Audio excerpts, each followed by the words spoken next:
Man Had a Show podcast. We got another great episode for you. It's the other co-founder of She's Happy Here. Marcus Bowers is in the building. South Park representative is here. How you doing, buddy? I'm doing amazing, man. So I was telling him before we really got started, y'all, that I'm interested in hearing people's story and what makes them different from other people. You know, why he makes it, why he's from, what's his background and where he's from, and why other people with similar backgrounds, why they don't. And what I've come to find, what I was telling him, is there's always one or two more moves that they weren't willing to make, that you were. Yeah. So let's go back. Let's find out who you were, where you went to school. I know you're from H-Town. I know I said Worthing, but the story is deeper than that. And let's talk about, is there brothers, is there sisters, what was going on in the home, and how you got to be here on, I don't know, the 60th floor, wherever we at. No, I'm saying we at the top. We are. I tried to look down, and I'm like, nah, I don't feel like playing that game right there. But really, who is Mr. Marcus, man? I'm Marcus Bowers, a globalpreneur. You know what I'm saying? Globalpreneur. I'm going to come back to you because I want you to explain that, because I see you always say that. Yeah, I'm a globalpreneur. I mean, I can start now. You know, a globalpreneur is somebody that does entrepreneurial things, not just in the city or state that they're in, but all over the world. That's right. And so that's what I do. I don't really do things to stay in one spot and do it in that one spot. Whatever I'm doing, I'm trying to be great everywhere with whatever it is that I've learned or whatever it is that I'm doing, because that's how you get the best results. Yes, sir. You can't be the greatest basketball player and only hoop in Akron, Ohio.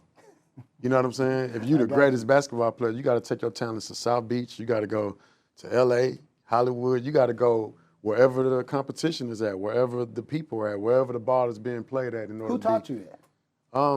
Where'd it come from? I read that's not regular thinking that, I just don't want to play in my playground. I want to play whatever parks they play in the game. Yeah. I want to play in all of them. Yeah. Does somebody teach you that, or does it just, it's something learned for some reason? Now that you asked me that question, specifically, I mean, I would normally say, I got that global mindset from the military, but I didn't, because even before I started traveling the world in the military, I was traveling in Houston, doing what you just said, hooping, going from park to park, gym to gym, wherever the competition was at with my brothers. You know what I'm saying? We used to have a lot of basketball games and tournaments and fights.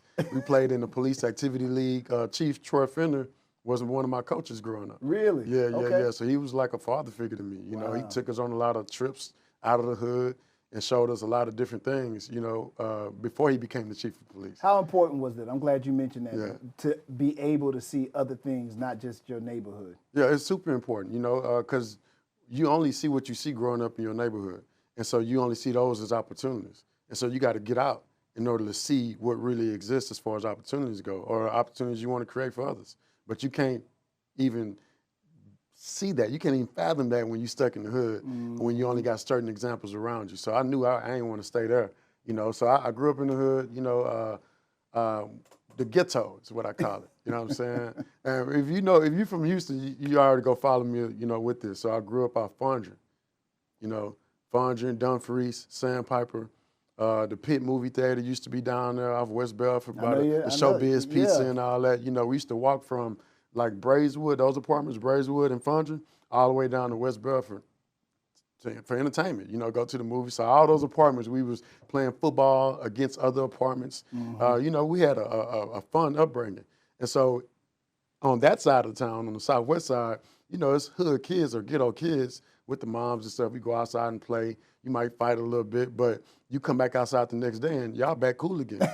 And so that was Elrod Elementary. I did a lot of those things. And then we moved to South Park and Sunnyside my sixth grade year. Okay. So from my sixth grade, the first week of sixth grade, I was at Fondren Middle School for 1 week. And so we did our first day of school at Fondren Middle School, me and my brother. And so the second week, we ended up going to Addicts. You know what I'm saying? So she transferred us. She, got a boyfriend. We moved from the southwest side to South Park and Sunnyside, so now we over there off Martin Luther King. So Martin Luther King is the main street to my mama's house. And so I tell people, if you grow up or you live off Martin Luther King, you already know what it is. No matter what city or state you're in, it's the same struggle, same environment. I studied that. As I started traveling around the U.S., I wanted to see how and why and how we could save our people in those neighborhoods. So I wrote a book too. I ain't even released it, but it's called Martin Luther King Boulevard Road Street Mindset. You know what I'm saying? And it's a blueprint on how to get out of South Park or get out of that Martin Luther King mindset. You know what I'm saying? That's interesting, and it's sad at the same time because you're right. You go to any MLK Boulevard in any city, they're all the same. Yeah, all of them. And always there's a gap where that neighborhood changes to another side, the other side of MLK. That's they got money on that side. Yeah. Very interesting and purposefully done. Yeah. In my opinion. Yeah, for sure. For sure. So I got the addicts. Second week of school, 6th grade. I was already me at Elrod. You know, I'm the type of person in the classroom, ain't no bullies if I'm in the classroom. You know what I'm saying? Like, we all learn here. You know, ain't nobody gonna be picking on nobody. None of that going on. So when I got the addicts, didn't really know anybody. My first day of school with my mom and my brother, a teacher walked into addicts' office while we was registering for class, and she was holding her face, crying, saying a student had stole off on her. You know, and so that was my introduction to Addicts Middle School and South Park and Sunnyside. You know what I'm saying? So we sitting there in the office registering for school. Lady walked in, holding her face, student and punched her because she probably gave him an F or, you know, a 0 on the Scantron or something. And I'm looking at my mama like, what are we doing here? You know what I'm saying? Because we wasn't used to that. We didn't go to those type of schools, or, you know, we weren't brought up in those type of environments because the southwest side of Houston is different from South Park, Sunnyside, 5th Ward, 3rd Ward. You know, those are the neighborhoods versus like the apartments where everybody kind of getting along and playing with each other and all that. So it was a totally different environment. Got to South Park, got to Sunnyside, got the addicts, and you got to survive over there. Ain't no just learning over there. You know what I'm saying? You can't just wake up and think life is gonna be great over there. You gotta maneuver the right way. You know, it's either, you know, people trying to take your lunch money, taking your shoes, your backpack. You can be a clear backpack. You know what I'm saying? They see it, they want it, right? And it wasn't just that, but I saw that happening with other people. You know, it wasn't something I was going through. I made sure that, you know, anybody that, you know, kind of poked the bear didn't never poke the bear again. You know what I'm saying? Like, I was gonna be the last time you poked the bear. You know what I'm saying? Go poke some more bears. Wrong bear. You know what I'm saying? And again, I learned that when I got the addicts. You know, when I got the addicts, I had a fight like early on, you know, 6th grade, like I said, and I got hit first. And so my mama had raised me and my brothers, like, if somebody hit you, hit them back. That's right. And if they bigger than you, pick up something and knock the F out of them with it. That's the phrase that's been stuck in my head. Yeah. And she ain't even here no more, right? But that's what my mama said, right? Yes. That's a phrase, right? That's a slogan. But when you get to those neighborhoods, you can't wait on anybody to hit you first. It's not like if somebody hits you, hit them back mentality. I had to snap out of that real quick. I had to learn early, like, if they start cracking their knuckles, you know, you might want to hit them first. Yeah, they start to adjust their belt. How hard was that transition? It wasn't hard at all. You know, it was a survival skill that I had to pick up and take with me, and I still use it to this day. You know what I'm saying? Usually that has some kind of anxiety, builds a certain type of anxiety in a kid or something like that. Because you know, we grow up in similar situations. You know, I was a kid with ulcers because as soon as you walk out the house, anything can happen. The party starts. You know what I'm saying? And no one understands what that's like for a kid when it's turmoil from the time you leave the house to the time you come back. I used to walk from Martin Luther King to Scott Street.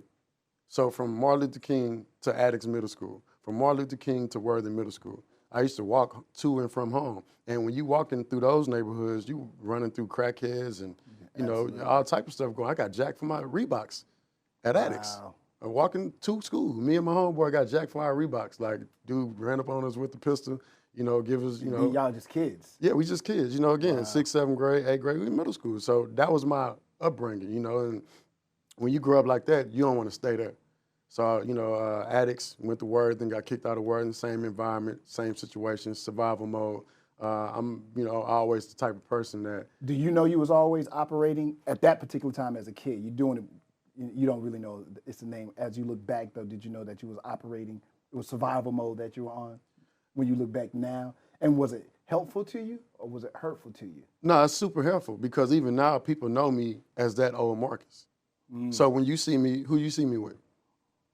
You know what I'm saying? Like people don't see me because I don't do the whole entourage thing because I don't need to. Right. You know what I'm saying? I'm security. You know what I'm saying? Like so, my mentality and my experience is something that I take with me forever. It's like I can't act like I haven't done what I've done. Right. So it's like I got it in me. So I'm gonna move around Earth as if that's what it is. You know what I'm saying? As if they know, I know, and we know, and so we all good. And you know all this background, you think it helped you to become the businessman that you became? Yeah, because I took that same energy, you know, and I got a chance to get out of South Park and Sunnyside. I'm gonna ask you why You know, after you finish. yeah, I got a chance to leave and go see something different. You know, me growing up in that environment just showed me like, okay, the example's not here. So I got to go see what else is out there and see what other examples are out there and then do that instead of do what's around me. Because, you know, you got the rappers, the athletes, you know, it's the normal, it's the regular old. What was your picks? What did you think you were going to be doing while you were still in middle school and high school? I ain't had no dreams. Really? Yeah, I had no dreams. I didn't dream about doing anything. You know, in elementary, they would ask, like, what you want to do? I would say stuff like a scientist to make my mama proud. Man, could be no scientist, man. You know what I'm saying? There was no idea in your head of what you wanted to be? No, I just want to be better. So that's a part of my mindset. I have a better than yesterday mentality, right? That's a hashtag I always use, better than yesterday, because it's not about becoming a thing. It's just about being better than yesterday. And I knew that early. I knew that sixth, seventh grade. Very, very so even though I'm hooping, playing basketball, but football, running track, I know I ain't going to the NBA. I can't dunk. I can't go to the NBA. I can't even dunk. But I'm making every team. I'm not riding the bench. I'm playing. We having team fights at Worthing. You know what I'm saying? Team fights at Addicts. You know, so that whole fighting thing was just a part of my upbringing. And so I got kicked out of Worthing for doing the same thing. And then I got a chance to go to Willow Ridge. And that's kind of what saved my life. You know, I think when you get a chance to get outside the Beltway.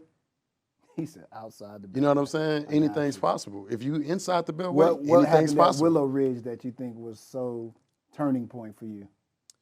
So once I got kicked out of HISD, I got to Willow Ridge, and there was a principal named, assistant principal named Mr. Adams. Black man, just like you, big black man, right? He didn't play that stuff. And he brought me to the office. He had already looked at my record. I know my record was crazy, right? So he brought me in the office and was like, look, don't come over here with all that. You know what I'm saying? And I was like, if you come over here with what you left over there, you're not gonna finish. You know what I'm saying? School. And I care about my education. I've always been honor student, advanced placement. And I'm not a bully. When I was fighting people, it was to protect those around me. You know what I'm saying? It was never like, people didn't pick on me. They was picking on the people around me. And I was always the guy taking up for yeah, him. you know what I'm saying? And when I got to Willow Ridge, I ain't know nobody. I knew, you know, a guy named Billy Hunter.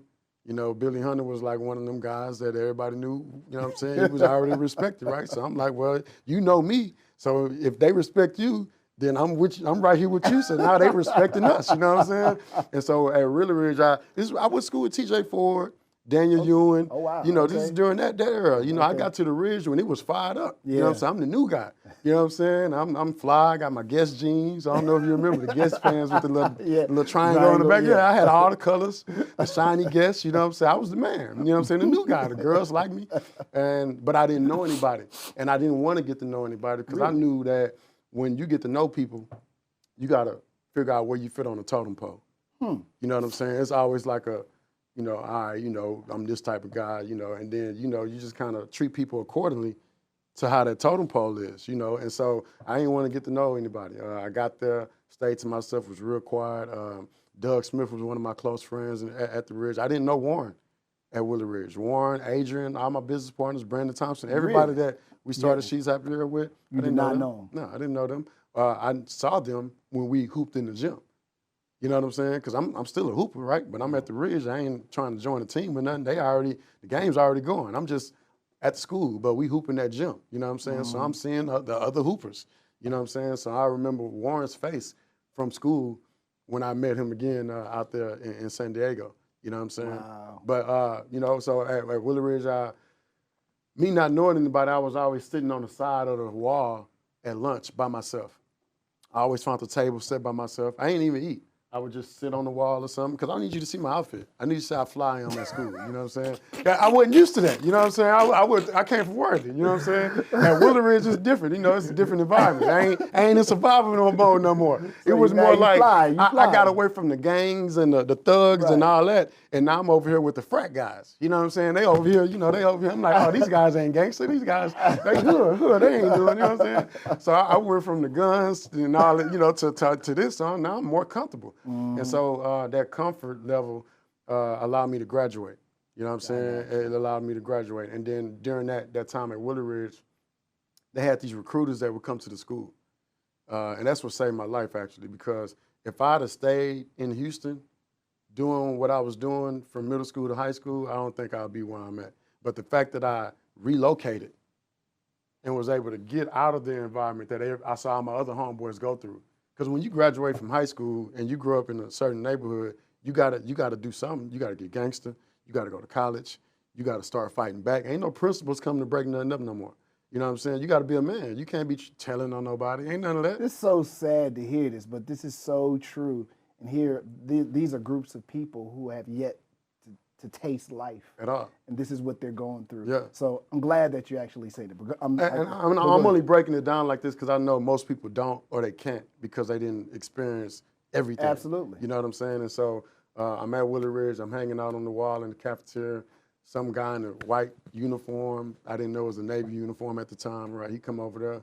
Hey, what's up, man? What you about to do? I'm like, man, I don't know. What you talking about? He said, man, what you doing after high school?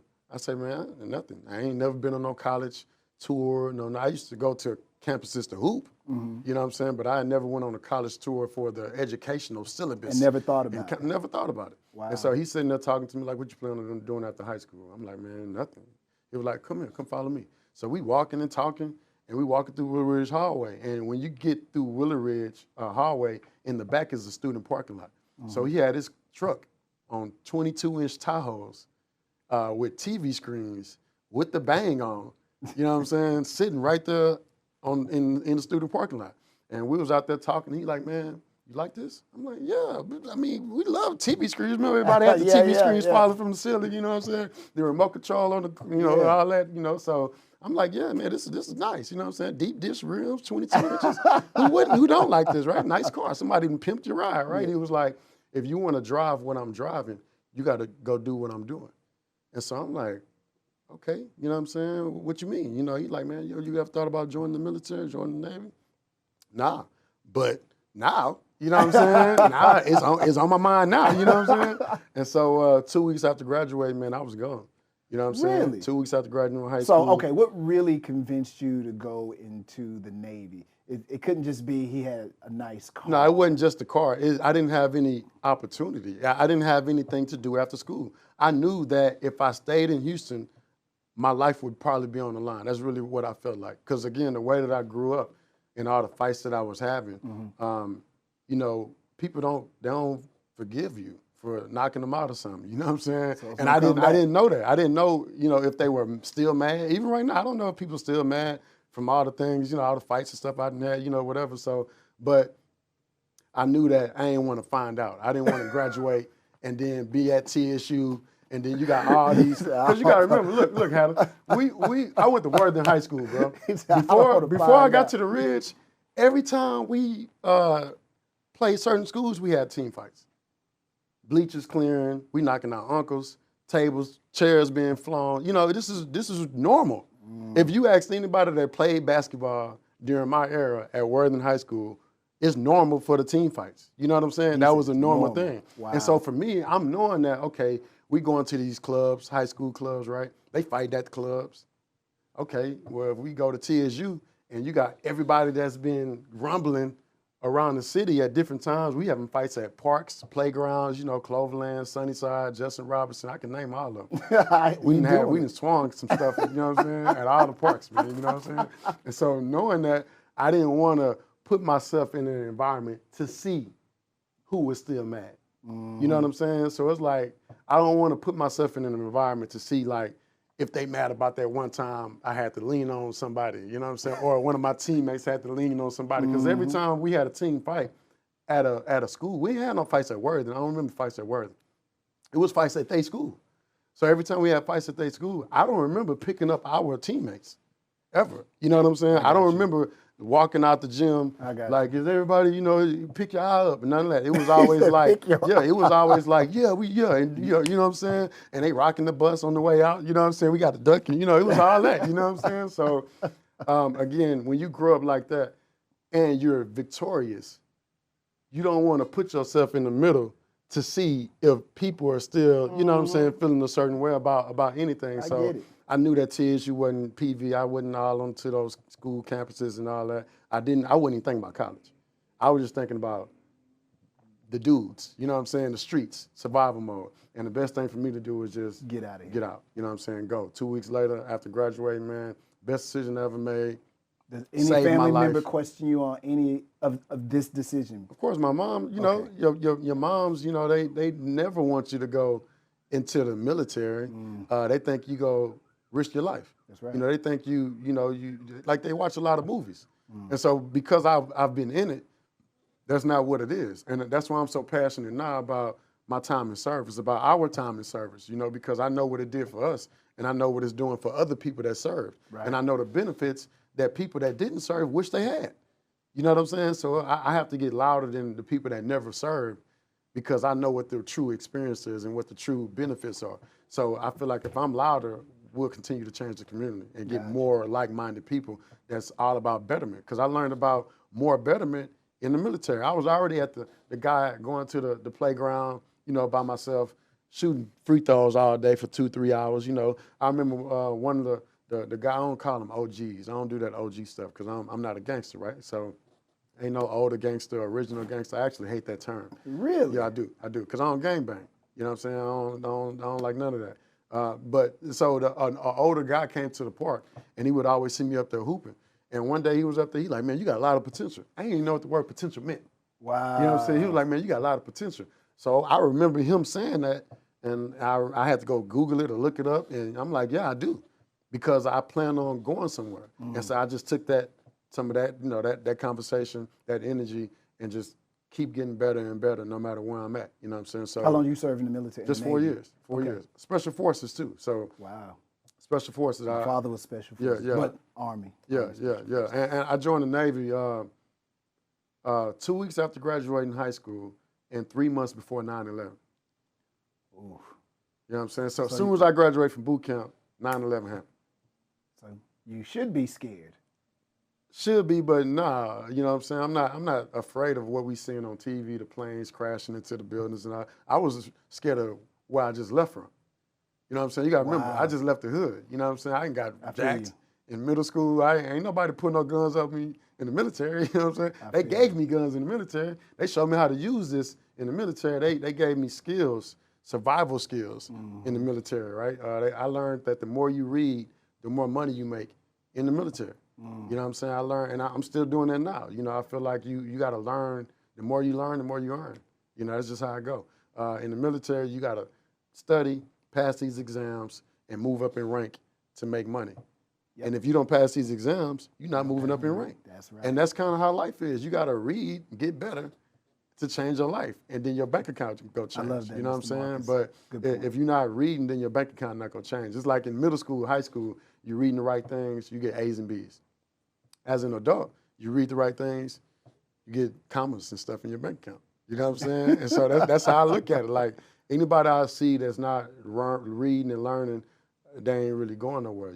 I feel like they comfortable, and I'm not that. On the military side, I coach and tell the youngsters, which I talk to a lot of active duty young sailors, Marines, soldiers, airmen. I talk to them right now because I want them to follow that blueprint and see this example. Like, hey, I did what y'all doing. Let me ask you, let me stop you. What made you not stay in longer? I ain't what did it conform? You know what I'm saying? You know what I'm saying? Like I was barely making it. You know what I'm saying? Like I was. You take this guy. Yeah, I was in trouble. You know what I'm saying? I was in, yeah. Yes sir, no sir. Yeah. It wasn't that easy. You know what I'm saying? But I did conform. I was honoring my clothes. I was showing up on time. I was doing this and doing that. But at the same time, I did recognize that it was just a stepping stone. you know, that it wasn't something that I wanted to do for 20 years. So what was the plan? So you know, you're coming up on the 4th year. What are you mentally thinking at that point to get you to the next phase in life? Yeah, so one, I'm 1,000 there already. You know what I'm saying? I'm already 1,000 there. Because what the people don't understand about the military is when you graduate from boot camp and you come from the hood like I came from, you got more money in your bank account than everybody in your house. As soon as you graduate from boot camp. And so I never look back. I'm like, oh, I'm balling. I can buy mom and them something, you know what I'm saying? Buy me something, have something left over for my CD player, get all the CDs, you know what I'm saying? Because that's what it was at the time, you know what I'm saying? Yes, so sir. I'm getting all the CDs, I'm jamming, you know, life is great. But that's just what it is, you know, you just recognize that the money's good, life is good, and you don't want to go backwards. Yeah. At what point? So how long after that? Because you're getting ready to get out the military, so you got to figure out what's the next step. Oh, there it was. Yeah. So everybody know what a billionaire is. Everybody know what a millionaire is. I made the word thousandaire up.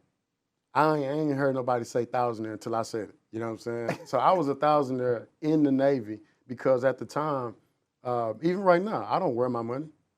You know what I'm saying? In the Navy, people was wearing their money.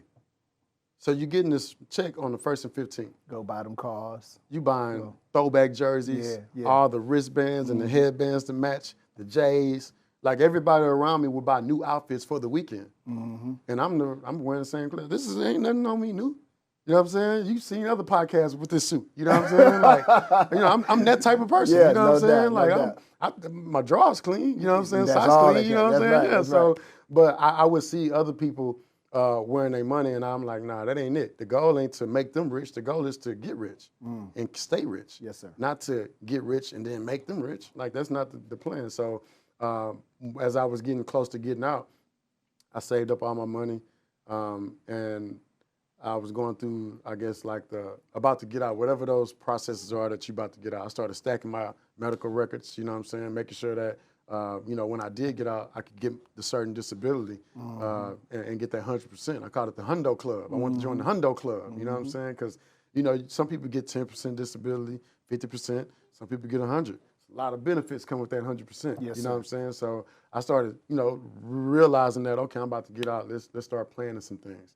So that was my plan, get out. This is very interesting for a person who had no, and this is no disrespect to family members, but it sounds like you kind of like just thrown it against the wall, and there's no true person in your life. Like you need, like my father, I remember he used to talk to other family members about, you know, these benefits that you speak of to make sure that they were taken care of for them. So to hear you talking like this, who are you learning these principles from? And it sounds like there was nobody. But what gave you the insight to be interested enough in some of these small principles? We ain't even start talking about She Happy Hair yet. This is good. This is good. So I hope somebody getting something out of it. So the thing is, you know, in the military, in the hood, you on your own, especially after you graduate. You know, when you graduate from high school, you were growing up. People don't care about you like they used to. You got to go figure it out. You know what I'm saying? But in the military, people want you to be the best you because their lives depend on it. And so they're not just gonna leave you over there and let you do you. Like, nah, you gotta come get better with us. Ain't no just do you, because we gotta put our lives in your hands. You gotta know that you know what you're doing too. So wasn't no stagnant moments while I was in the military, especially in special forces. You know, if I'm a sailor on a ship, I never been on a ship. I wasn't on a ship when I was in the Navy. You know what I'm saying? Special forces is totally different from what people think about as far as it's the cami paint on your face, you know, the extra guns and, you know, all this and that. That's what I did. The night vision goggles and all that. That was a part of my gear, my daily gear, you know, going on missions and stuff. And then I had a great leader. One of my greatest leaders was Eric Greitens. So Eric Greitens, Navy SEAL, Golden Glove boxer. He was the governor of Missouri.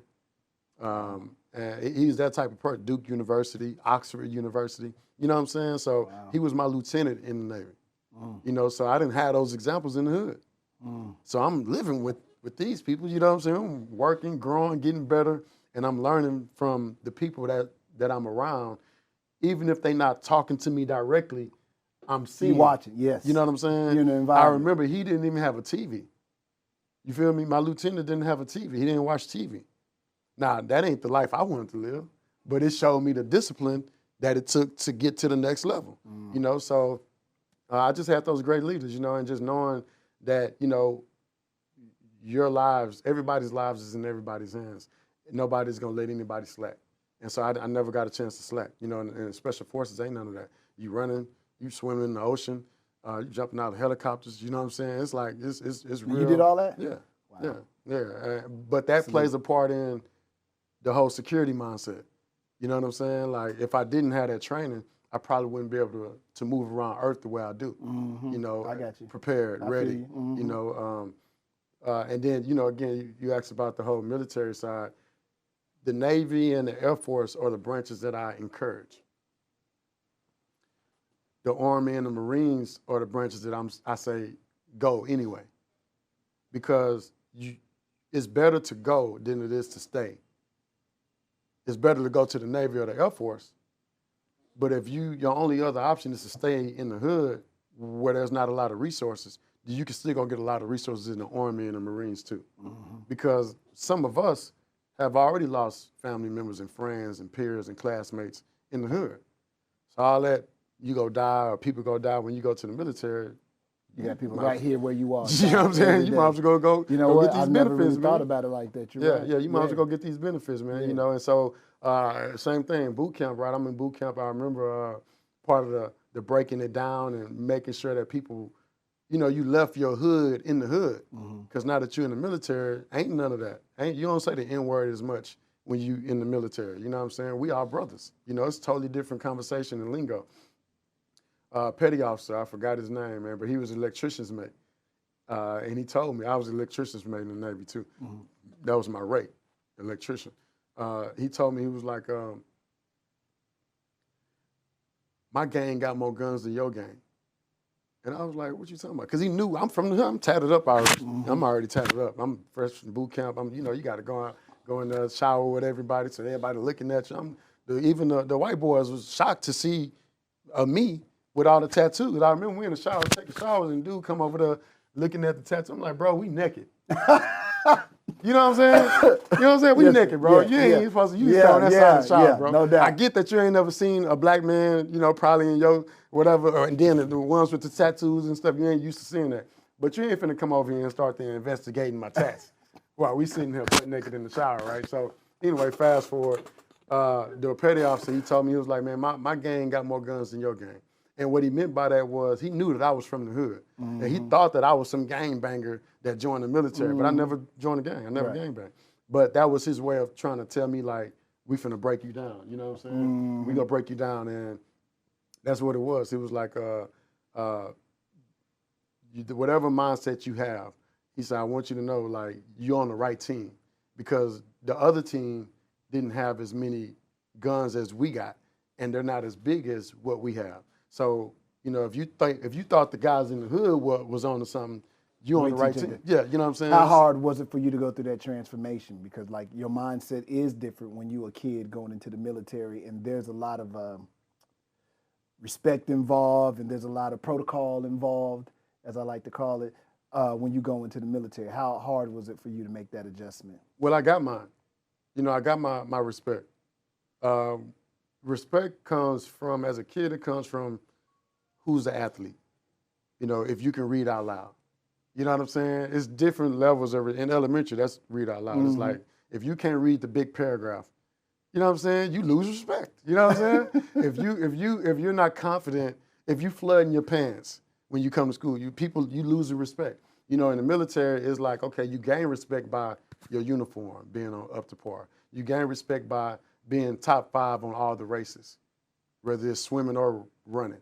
You know what I'm saying? Like, we having triathlons, the decathlons, you know, whatever those big things called, where you running, push-ups, sit-ups, pull-ups, swimming in the ocean, running some more, you know, so I'm top, you know, I ain't no pushover, you know what I'm saying? I haven't lost a swim race, I can't remember, you know what I'm saying? Ain't nobody beating me in the water, Heather, you know what I'm saying? So anybody watching, you know what I'm saying? You want to challenge your boy to a swim race. I need somebody to teach me, man. That's something that I ain't You don't good swim? at. Nah. Ah, man, yeah, that's life-saving skill right there. It is, man. I had an instructor when I was a baby child and almost drowned a lady because they threw me in the water. But the funny thing is, over the years, you know, when your friends go to the lakes and all this stuff, I would always go, be in the middle of the water. Yeah, Never learned just how hanging to, out. But I could get out of the water if there was, need it was, be. yeah, but I didn't know what I was doing. I just kind of like, my brain was like, okay, I remember watching them do this and just keep doing that and keep kicking and you're going to get to the edge soon. So I know I'm crazy. Yeah, but but I don't know how to officially do it. I know you probably get in the water and like make it look like. Swim for hours, man. Yeah, I can swear they teach you certain strokes that it's not even like the freestyle. It's like a certain side stroke that allows you to swim. Your body don't even get tired. You just constantly in the ocean just for hours. Just that's a special warfare training. You know, you learn how to survive in the ocean. Like you said, you jump in the middle of the water. A lot of people don't know you can tie the bottom of your pants up and both legs, right? Tie the bottom of your pants up and then throw it in the water. Wow. And now that's air. And now you get to float with that, with your pants in the middle of the ocean until somebody. You sound like you're ready for anything to happen at any moment. I mean, yeah, I think that's a good, you know what I'm saying? That's a good feeling to have. You know, I do try to be as prepared as possible. Wow. Yeah. Well, salute. I respect military. You know, my whole family. I'm the only one, me and my little sister, that was not military. So I respect the military so much, and my father was Special Forces, like I said before. So school, man, school, education. The more you read, the more money you make. Mm-hmm. I got out the Navy, came home, came to Houston. I'm working for the city of Houston, making $11 an hour. You know what I'm saying? When you were working doing what for the city? I was working at the wastewater plant over there of I-10 and Clinton and all them, you know. And before you tell that story, go back, because you said you met Warren. In the Navy. In the Navy. Yeah.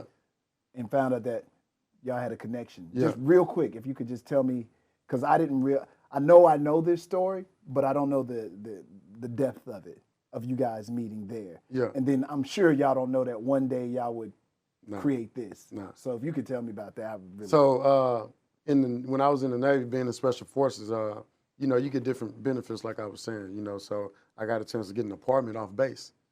And when I got an apartment off base, one of the guys that lived in my apartment complex, his name was Speedy. You know what I'm saying? Shout out to Speedy out there in San Fran, real 49er fan, you know what I'm saying? So I used to be the guy swimming in the apartment pool with my fins, my flips, whatever those things called you put on your feet, you know what I'm saying? And because I was doing that, because I was practicing for when I got back to base. Right. So even when I left base from practicing and training, I would get home and train some more. That's right. And so people would see me in the swimming pool in the apartments like, who's this crazy black man with all this gear swimming in the pool like he in the ocean or something, you know what I'm saying? And so that's how I met my homeboy Speedy. And Speedy and Warren, they got cool. And so I happened to come across Warren through Speedy. Okay. So we all was partners, homeboys, we was hanging out. And, you know, that's how I met Warren. I'm like, I remember you. You know what I'm saying? So y'all remembered each other from school? Yeah, that was it. Wow. Yeah, we just remembered each other from school. We had the mutual friend, and we've been connected ever since. You know Did y'all stay connected with each other throughout your military experience? From then. Like, we was never serving on the same base or anything like that. Right. We just served in the same city. Because this base is all over the city. Right. But we had a mutual homeboy. You know what I'm saying? And so he was the connection. I was, you know, Speedy, that's my brother. You know, Warren's my brother too. But, you know, I got to know both of them. Because, you know, when you're in another city in the military, you don't know nobody. And so I met Speedy because he was cracking jokes on me swimming in the ocean. And then Speedy is cool with Warren. So Warren coming to Speedy's house. And now I'm like, okay, I got me a clique of homeboys now. You know what I'm saying? I only had 2 cliques of friends in San Diego. I had Warren and Speedy, and then I had Brandon Coleman and Snake and them. You know what I'm saying? And both of these cliques had respect in the city of San Diego. Gotcha. Super famous. You know what I'm saying? They still legendary to this day. You know what I'm saying? And so me, I never joined, you know, cliques, but I just bounce around and hang out. You know what I'm saying? So I was, you know, we was getting it in, and I got a chance to, you know, see that Warren was somebody I could rock with, have fun with, share a little bit of everything with. And, you know, once we got out the Navy, made it back to Houston, and that was it, you know. Was it automatic that you knew that you guys would be working together? No. When we got back to Houston, when I got back to Houston, I'm living. I ain't worried about what nobody else got going. I'm living my life. You know what I'm saying? I got my own. I don't even know when they got out. I don't know when Adrian got out. I don't know when Warren got out. You know, I don't know when they got out. I just know I got out June 15th, 2005. You know what I'm saying? And I came back to Houston, and I didn't have a plan. I just knew that. So you still living, still no plan. Still no plan. Wow. Still no plan. But I know I'm better than what I was. Yes, sir. So I got this military experience, and my resume is on point now. You know what I'm saying? So when I'm applying for these jobs, I'm applying with confidence. Like I just got out the Navy. Look at I got this on my resume. You know, because that's a big deal. You know, it opens up a lot of doors when you are a veteran. And so as a young veteran, everybody want to work with you because they know you know how to follow the rules. They know you go respect the chain of command. They know you're not going to buck the system. And so I started applying at the city of Houston, wastewater plant, $11 an hour. We was getting too dirty, man. Getting too dirty, way too dirty, man. Way too dirty for my liking. My fingernails, I'm a clean fingernail kind of guy. You know what I'm saying? You know what I'm saying? I get pedicures and everything. You know what I'm saying? But at that time, we were getting way too dirty, bro. Yes, everybody bringing their lunch to work. You know what I'm saying? This way back when, right? So I'm like, man, this ain't really my stilo. You know what I'm saying? And so I'm working one day. I remember like it was yesterday. I'm spraying. I'm getting dirty. It's me and like 5, 6 other people helping me do what we doing. And we all dirty. But it's one dude in the truck that's not dirty. And he's sitting in his truck doing nothing, looking at us work. You know what I'm saying? So after we got done with that particular job, that day I wouldn't ask that guy that was sitting in the truck. I went and knocked on his window. I was like, hey, bro, like, what do you do? Now, keep in mind, at this time when I'm working with the city, I'm calling in to 97.9 every morning. Trying to win tickets for the roll call. I don't know how this story just took a turn. I'm telling y'all. you because I'm telling you that was my life at the city of Houston. I got you. I used to be the guy on my cell phone calling from the landline. I'm calling all these phones trying to get in to win whatever tickets. I got you. You know what I'm saying? So basically, I had a lot of time on my hands to do something different. You know what I'm saying? So I ended up knocking on the old boy window. And I asked him, I say, man, what do you do? Because we dirty. I know what we do, but I don't know what you do. You in the truck every day, you clean every day. It's hot out here, you in the AC. It's raining out here, you you in the truck. So he was like, man, I'm an electrician. What he told me, he was like, I'm an electrician. And so remember, I was an electrician in the Navy. Mm-hmm. So when he told me he was an electrician, I'm like, I'm an electrician. But people don't know that what you do in the military, you should be able to do outside the military. Yeah, absolutely. And so that night, I went, registered HCC, you know what I'm saying, to become an electrician. Went and got certified at Houston Community College, became an electrician, quit the city. You know what I'm saying? I applied for the city first for the electrician job. They didn't give it to me. So I quit. Got hired with these other electrical businesses. Every building has got power, right? Every one of them. And so it's opportunity everywhere. I started applying for those opportunities. Got the opportunities. Worked as an electrician for a little while, making like $12, $13 an hour, something like that, maybe $12 an hour, because I went from $11.50, $12. Did that for a little while, working with my hands. This is what electricians work with their hands, you know. And most of the time as an electrician, ain't no AC. If they calling you to power out, you know what I'm saying? So when you get there, it's hot. It's hot. That's right. And so it's an uncomfortable environment. You working in residential, construction, or whatever, right? And that taught me that I don't want to do that no more. And so I learned that, okay, I started asking other people, just like I asked the people at the city, hey, what you do? I started asking other people around me on these job sites as an electrician that looked like they was just living a little better. Like, man, what you do? What you do? One guy was like, man, I'm an AC technician. So, you know me. You know what I'm saying? I went back to college. You know what I'm saying? Went back to ACC. Wow. You know what I'm saying? I love this so about now you. I left. I'm an electrician for a little while, about a year. Got tired of doing that, working with my hands. Now I want to think a little more. Because the AC technicians, it's more troubleshooting than it is in electricity. Because it's refrigeration, compressors, all that, along with electricity in AC. So I took my AC, my electricity knowledge, combined that with my AC certification that I got from HCC. Well, you could have started a electrical business or AC I didn't company. know that at the time. Now I can. I mean, I think about it as I'm hearing you talk about it, I'm like, there was a whole bunch of skill sets that you now have that still would have brought you a lot of money. Yeah. Now, where you are, like, well, she's happy here. Nah. But are you 6 figures and feeling pretty good? Most certainly with those jobs. Yeah, but you still got a job. Okay, feel that. You still got a job. And at the time, the person that was making the most money as an electrician or AC guy at the time were me. I was working at G&W Services. They used to give us take-home trucks, cell phone. I thought I was on. You know what I'm saying? You know, you get that. Back then, you got the company truck. Yeah. I'm set for life, baby. I ain't going nowhere. I'm finna retire here. You know what I'm saying? And so one of the guys there, he was making like $25, $30 an hour. I'm like, man, I need to get there. And he got there because he had the experience in the industry. So I wasn't able to get that experience in the industry because I ain't stay that long. Mm-hmm. You know what I'm saying? After being an AC technician, I just kept wanting more, right? So electricity, AC technician, and now I'm hearing more about engineering. So now I'm taking my experience and now I'm going back to HCC to become an instrumentation engineer. I don't know what that is. Yeah, automation. Okay. I've been doing automation my entire life, you know what I'm saying, since out the military. So automation is like building automation. We can cut the lights off from a computer. We was doing that back in early 2000, 2007, whatever. Mm-hmm. Even though it's still new to some people now, we were doing that way back when on campus at the universities. So every university campus, you can adjust the AC without going to the room to adjust the AC. And then if it don't work, you got to troubleshoot and figure out what's wrong. Mm-hmm. And so I was doing that. That's what instrumentation engineering is. You know what I'm saying? So I was doing that, did that for... Could have had your own business just doing that. But I'm still applying for jobs. Okay. I still don't have the mindset. Okay. You know what I'm saying? I'm still learning. These all sound like pretty good jobs if you create your own business. I'm still learning. Don't know that she happy here, nope. But still a good 6 figures and something. Yep. And so from there, I got a chance to, I'm working at U of H.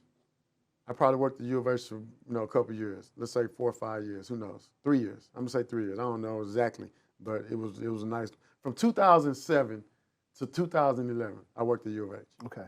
So I'm at U of H, and during that time period, I'm working on campus with a bunch of students that's getting better every day.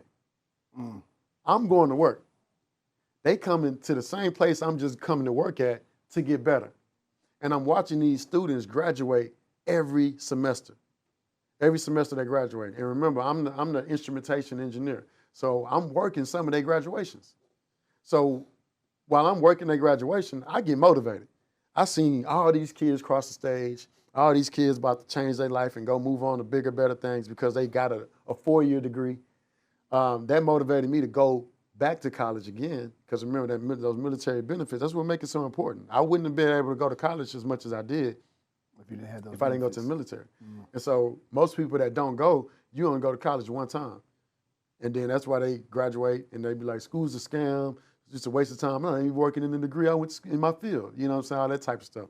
But what I did was, after seeing all them kids graduate, I ended up going to register at UHD. You know what I'm saying? And instead of registering at UHD to learn how to get a job like I had done in the past, now my mindset is to learn how to create jobs. And that was the mindset What were you shift. majoring in then? Business. Okay. That was the mindset shift because I'm at campus, I'm at U of H, and I'm asking, I call them coffee cup holders. Every industry got a coffee cup holder, Hatter. You know what I'm saying? Where people, they come into work, same time you come to work. They might come in a little earlier than you because they want to make sure you get there on time, right? And then when they get there, they have the meeting with all the other people and they're holding the coffee and they telling you what to do. The people that they telling what to do don't have coffee in their hand. They got tools, bags, they about to go get to work. They like, all right, cool. And so the coffee cup holders are the ones that were in charge.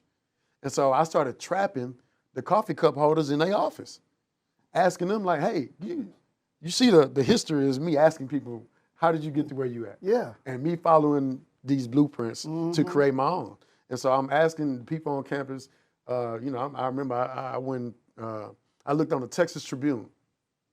You look on the Texas Tribune, they used to have the state employee salaries in the Texas Tribune. Mm-hmm. And you can see how much anybody you worked with made. You know what I'm saying? And I'm looking at the 6 figures that all the coffee cup holders are making. Coffee cup holders. You know what I'm saying? So I'm like, man, I got to get some of that coffee money, man. You know what I'm saying? Because we don't have enough money to buy coffee. We can't afford the $7 Starbucks. I'm going to start calling people that too. At the time, I could not afford the $7 Starbucks. You know what I'm saying? I feel that. And so knowing that, it's like, how did you get to start telling us what to do? Mm. And as you start trapping people in their office, you go in their office, you see their degrees in the back. Mm-hmm. You see, the pictures of the families and all that, you know what I'm saying? So I'm like, okay. And as I'm asking them about their true educational experience, most of them were telling me that they got a business degree. in administration. So that way they could manage the buildings and people and operations. And so I went to school knowing that, okay, I want to go get a business degree because it got the least amount of math and because every building is a business. You know what I'm saying? Algebra was a waste of time, man.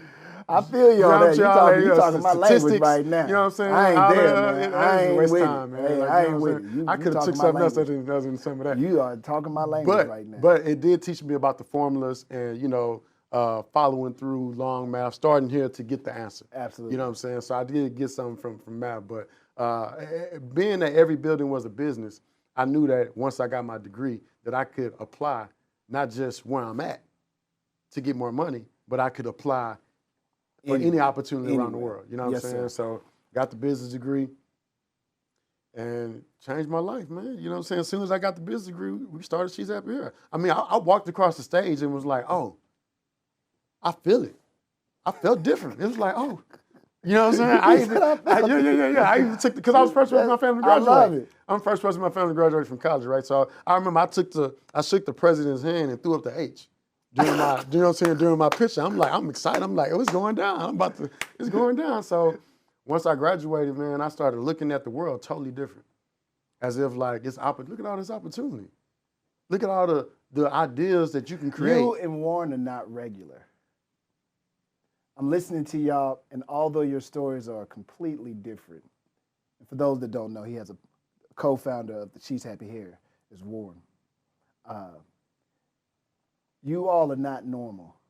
Your thinking pattern, your enthusiasm for wanting to learn, like most people are not willing. What you just did, there's still a sacrifice that has to be made for you to do the things that you did. And it's funny because you say the whole time, I didn't know what I want to do. I didn't have a plan. But your brain, you did have a plan. And your plan was just to get better every day. And maybe it sounds very simplified and simplistic, and maybe it is. But because to you it was so simplistic, it was easy for you to shoot for those goals. Yeah. And aim high. And there was nothing in your story never told you that you could not. No. You understand what I'm saying? And we started this, I don't know if you remember, is there's a lot of people from where you're from. Family situations, seeing partners die, seeing, things happen. And some people give up, don't make it, go down a different path. As I'm listening to you, I'm trying to figure out why this guy, at any particular time, you could have taken some of this knowledge, applied it to your street knowledge, and did other things. In your brain, that was never an option for you. Your option was always to be positively better. Yeah. Every time you achieve something. So as I'm listening, I just find it interesting. And I told you, this is what, for me, this is what the podcast is, to hear people tell interesting stories on why they didn't do that and why they did this and they end up here. You see the results that the masses get. You do, but I don't want those results. But here's the thing. There was no one that gave you were smart enough to have watched enough people to say, oh, okay, I see why he's doing that. That makes sense. Oh, I see why she's doing that. I'm going to go ask a question. It makes you all different. And when I say not normal, I don't mean it in a disrespectful or mean way. Is your brains are wired differently. And this is why some people succeed and others of the masses cannot, because my brain doesn't operate like you or Warren's. Yeah. And just listening to your story, I'm like, these guys are not normal. I get it. And to you, you tell a story like, all you got to do is this, and this will happen for you. But the truth of the matter is, it's not as simple. Like, your story sounds so simplistic. It isn't. And to me, that's the key of all the stories that people tell. To them, their story is, hey, man, all you got to do is ask some questions, apply what you learned, and then you'll get here. Voila. And it's not that simple, because if it was, guess what? Everybody would be doing it. Everybody would be doing it. Yeah. But you were willing to stick to the plan. You like the swimming thing. Yeah. No one made you go swim in the pool to try to be better than everybody else. No. Your brain was like, oh, I'm going to be better than everybody. Black, white, I'm red, waiting to come brown. across Michael Phelps. You know I'm what going I'm to call saying? him out as soon as I see him. You next. Come on, let's get it in. But your whole thing is you want to be better. It's Yeah. something inherently, and I'm trying to find out who put it in you or what put it in you. And sometimes there's no answer to that. It's your experiences made it. My mom taught me early on that you don't have to be on campus to learn. A lot of people think that you got to be on a campus in order to get better. That's why a lot of people don't get better, because they wait until class start. You know what I'm saying? Yes, sir. I was learning at home. My mom used to create assignments and stuff like that at the crib. You know, she didn't graduate high school. My mom didn't finish the 9th grade. Wow. But she was at the crib teaching us, making sure that we ain't following her footsteps, apparently. It worked. Wow. And, you know, my mindset, even right now, I tell and teach people, like, a lot of people think you got to go to college to get rich, or go to college to this, or you don't have to go to college to do this or do that. And I always correct people, and I let them know it's not about a campus or a place or a classroom. You got to be able to get better anywhere. And if you can Is get that the name better, of your book? no. Because if it's not, you need to go back and read it. Because that's the key to your life. Yeah. The key to your life is, I just want to be better. I want to be better than I was yesterday. And that literally is the key to your life. And I hope somebody picks up on that. You know, that maybe I wasn't great today, but if I can be better tomorrow than I was today, maybe I'm a little closer to achieving what I want to achieve. All right, let me go back a little bit. Now, I'm interested in this miscellaneous homeboy that you once saw at Willow Ridge or wherever. Warren Brodnick, CEO of She's Happy Here. Where you saw him at. How do you now reconnect out the blue, because you don't know he's here? Yeah. Or you might have found out somehow. Yeah, no, we still homeboys. So even after San Diego, we still homeboys. It's just that I don't hang with people. Right. You like, and that's I don't hang with people. Like, I don't. One of my key points is I'm only hanging with people that's getting better too. A lot of people hang out with homeboys and homegirls in the studios or playing Madden and drinking together. No, I don't do that. If I'm with a group of people, we getting better together. If we not getting better, Yes. I gotta go. I gotta go get better. You I'm know what I'm not mad saying? at that. I gotta go get better. I don't have time to hang out and you know what I'm saying? That's not what I do. So Warren got a bunch of friends, you know what I'm saying? It's all his homeboys, they became my friends. You know, and that's normally how it works with me. I might be cool with 1 or 2 people out of the whole whatever, and then everybody else just kind of becomes my peers and associates. I got you. You know, from there. And so that's what it was with Warren. You know, Warren has always been a brother. You know what I'm saying? Always been from San Diego. We've been locked in. You know. How did y'all stumble into this hair thing? So he I want to hear this. yeah, he was a firefighter, right? So we lived in the same apartments and stuff like that all throughout the years, you know, working and stuff like that. So we was real cool. Okay. And so once I graduated from college, you know, like I said, I started looking at the different opportunities. Even before then, I had already reached out to Warren throughout the years at different times, like, hey, bro, let's go make some money. You know what I'm saying? I got an idea. I remember we were selling bottled water. You know what I'm saying? We was doing that type of stuff, going to get the cooler, filling up with ice and water and selling the water for $3 a pop. You know, me and him, we dragging the coolers down the street. And, you know, we was doing those type of things just for some money. And so when I came back with another idea, like, hey, bro, what's up with the hair? You know what I'm saying? So I started with bougie hair. You ever heard of bougie hair? Slightly, I remember. This is before the She's Happy. Yeah, it was bougie hair, Super Weave Express. It was a couple big name companies that all came out around the same time. Okay. So I started with bougie hair. And at the time I was working with bougie hair, the money started coming in and they didn't want to split the money 4 ways. I think I remember this. They only wanted to split the money 3 ways. And so they Eddie came me from the group. You feel me? Look, and when they Eddie came me from the group, that made it to where I'm like, oh, they didn't 5 heartbeats your boy. You know what I'm saying? So you got to be kind of older to appreciate that 5 heartbeats line. You know what I'm saying? So when they did that to me, I'm actually believing. I cried. I'm teary eyed. I'm like, dang, like, cause we homeboys. These my brothers too. You know what I'm saying? Brandon Eden is like, that's still my brother. You know what I'm saying? And Robert Baptiste was all of our homeboys. Robert Baptiste, his funeral got shot up back in 2012. Oh, wow. Right there at Glory Land Missionary Baptist Church. It was on the news. Quaternary X was on the podium where they was talking and everything, and they started dumping at the church. You know what I'm saying? Wow. So this is around that time, right? So because we're all peers and friends and family, and one of our best friends just gets shot off Martin Luther King 19 times in broad daylight, and then they come back and shoot up the funeral. I'm not expecting my brothers, my only brothers. I ain't got that many, you know what I'm saying, people I rock with, you know what I'm saying? So I ain't expecting my other homeboys to be like, nah, we gonna make this money on our own. We gonna get this money by ourselves. Because when they called me to add me to Bougie Hair, we was just getting started with everything.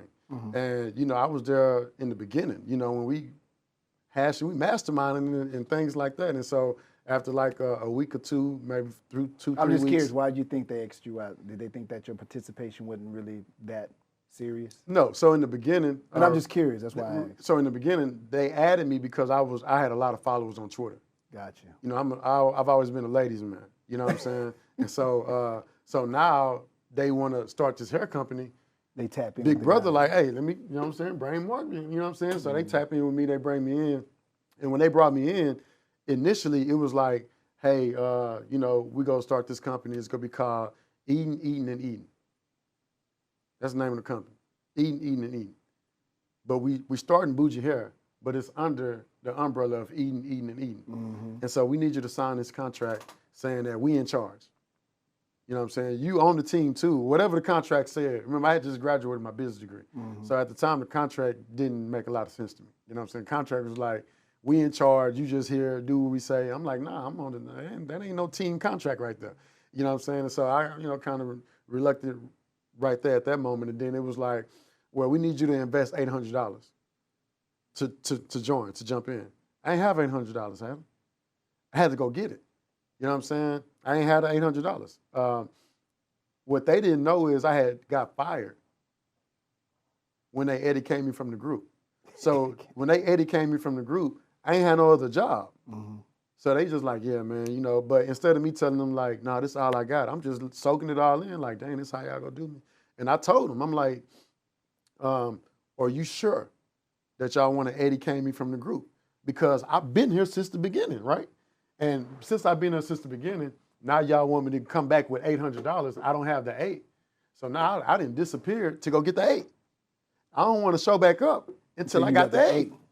So when I show back up with the 8, that's when they like, nah, we good. You know what I'm saying? Like, we good. Because the money was already being made. The amount of time that it took me to go get $800, they done made a couple thousand. So what's the point of adding me when they can split that money 3 ways? Right. So I understood it. I just thought it was grimy. You know what I'm saying? It wasn't the smartest thing to do, as you can see. You comfortable telling this story? Yeah. It's never been told like this. You got it, man. You got it. You got it, man. I'm just saying. Yeah, it's nothing touchy. No, and you ain't it's saying real nothing life. bad. Yeah, it's just real life. This is what happened. You know what I'm Yeah. saying? And so from there, because I had already knew so much about the industry from them, from us, Right. I was able to call Warren and be like, like I said, I asked him with the tears in my eyes probably, are y'all sure that this is what y'all want to do? You know what I'm saying? Because I'm gonna go start my own shit. You know what I'm saying? And that's what I did. I called Warren and was like, look, bro, it's going down. I got another idea. That whole bottle water thing, scratch that. You know what I'm saying? We got nothing jumping off. You know what I'm saying? And connected the dots with Warren. You know, I added Warren strategically too, because I got a lot of homeboys that I did reach out to. I just wanted to find some help. I reached out to quite a few people. I'm sure Warren was like one of the first 1 or 2 people that I reached out to. Wow. But I reached out to a lot of my homeboys. If you was a ladies man or you know, when you had any type of network, right? I'm like, hey, you want to jump in? What's up, bro? You want to jump in? So bring them with you. Your only requirement, you had to be a ladies man. Yeah. Bring them with you. You know what I'm saying? Bring the customers with you. You know what I'm saying? And so that was the, you know, it was like, okay, we go jump into this whole hair thing. And other people outside of Warren. Military dudes think differently. I've never met a dude from the military that did not think that he was a ladies' man. My brother, anyway. So okay, that's a whole nother story for whole nother podcast. So fast forward, right? I got the plug. You know what I'm saying? I know about the industry. I got everything I need to start. All I need is a team. And so I reach out to a few of my peers. A lot of people tell me no. Nah, a lot of people good in their situation. It wasn't like, no, we don't believe in what you're talking about. It's like, Their life is good. I'm They good. don't need Yeah, this. I'm good. Yeah. You know what I'm saying? And so, but everybody that said that they was good wished that they didn't. Warren, on the other hand, he was good because he was a firefighter. But he wasn't that good. Well, he was good because he was a firefighter, but he had more time on his hands than the other people that had regular jobs. Being a firefighter, you can work 2 days and get 5 days off. And so me knowing that, I was just so excited to have Warren, you know, join the team, join the vision, and even bring the vision, because as a firefighter, you got money and you got time. And we need that over here. You know what I'm saying? We need that over here. We need some money. We need some of your time, Right. you know, and you able to keep your job and work this at the same time. And so that's what we did. We just started. I ain't had no job. I'm unemployed. I'm getting unemployment checks. You know what I'm saying? I'm buying bundles with unemployment checks. Wow. You know what I'm saying? Because I got fired from my tattoos.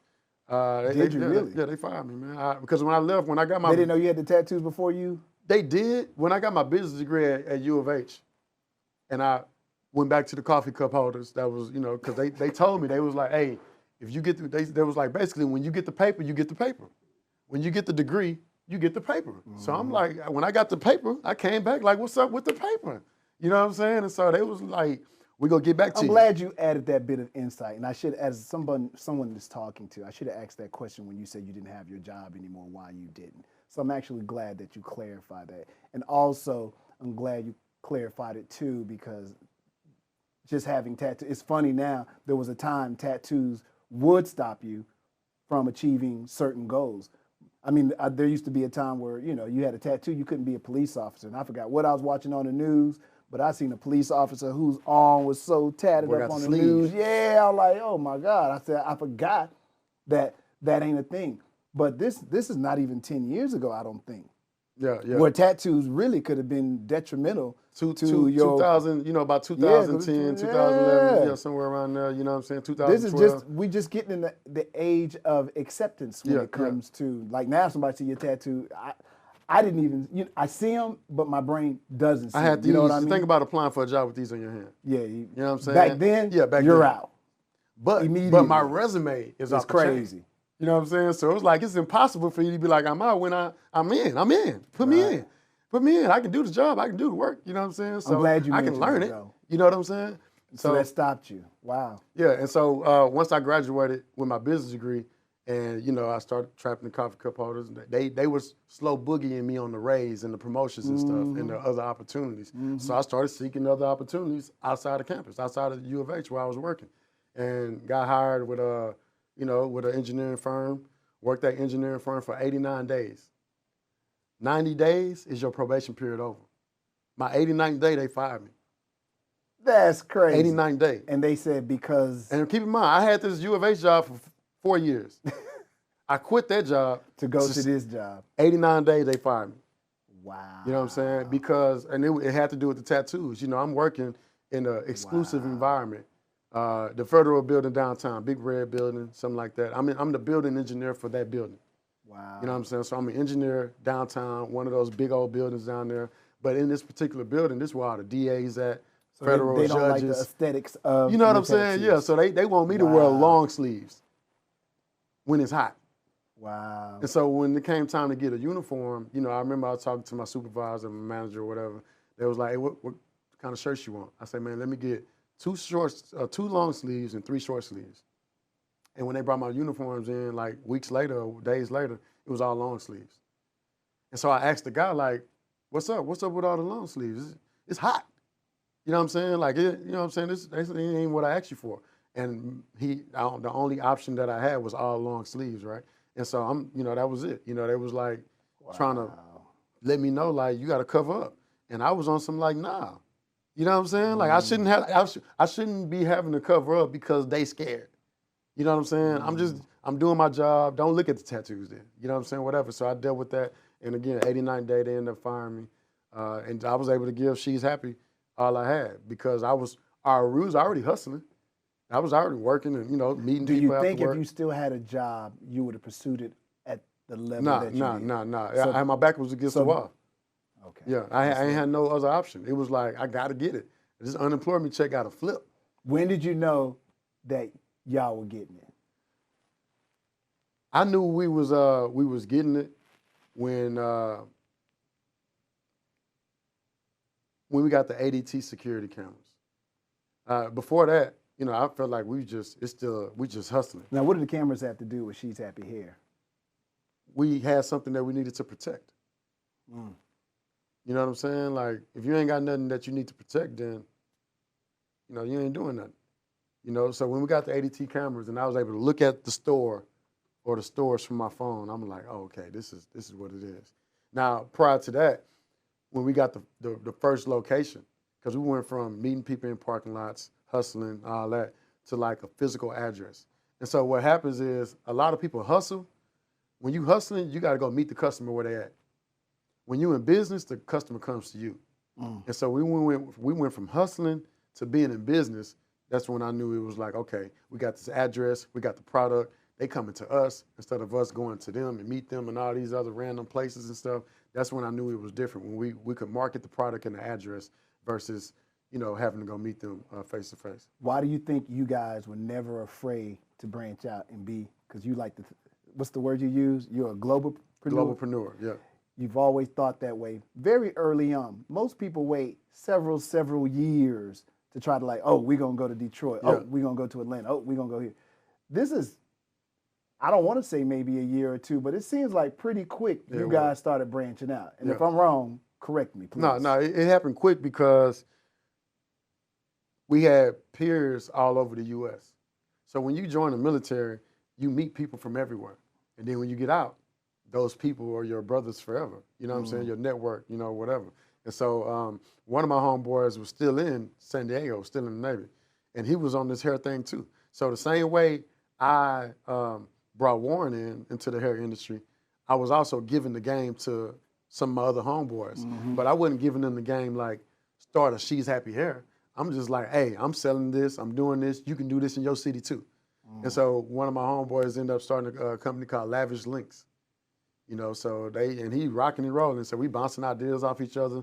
You know, we got She's Happy Hair rocking and rolling. He got Lavish Links in San Diego, and you know, and military, right? So we you know, and so him and his business partners out there, they get into it, and they end up splitting. You know, one of them took the website and one of them took the store.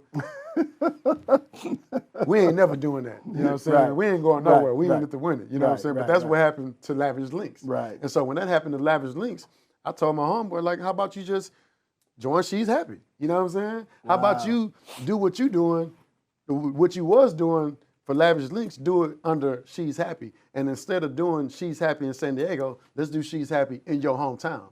So how about you get out the Navy, you know what I'm saying, and get out and come on back to Mobile, Alabama, you know what I'm saying, and where we can start another She's Happy location there with you there. And the idea for us to expand the way that we did as fast as we did, it was all veteran related. Everybody that we opened up a new location with served with us in the military. Wow. So from Detroit, it was a Navy veteran. You know what I'm saying? We had him quit his General Motors job. Hey, bro, you work at General Motors? It ain't, you know, I see you. You know what I'm saying? Might be doing good, but, you know what I'm saying? Quit.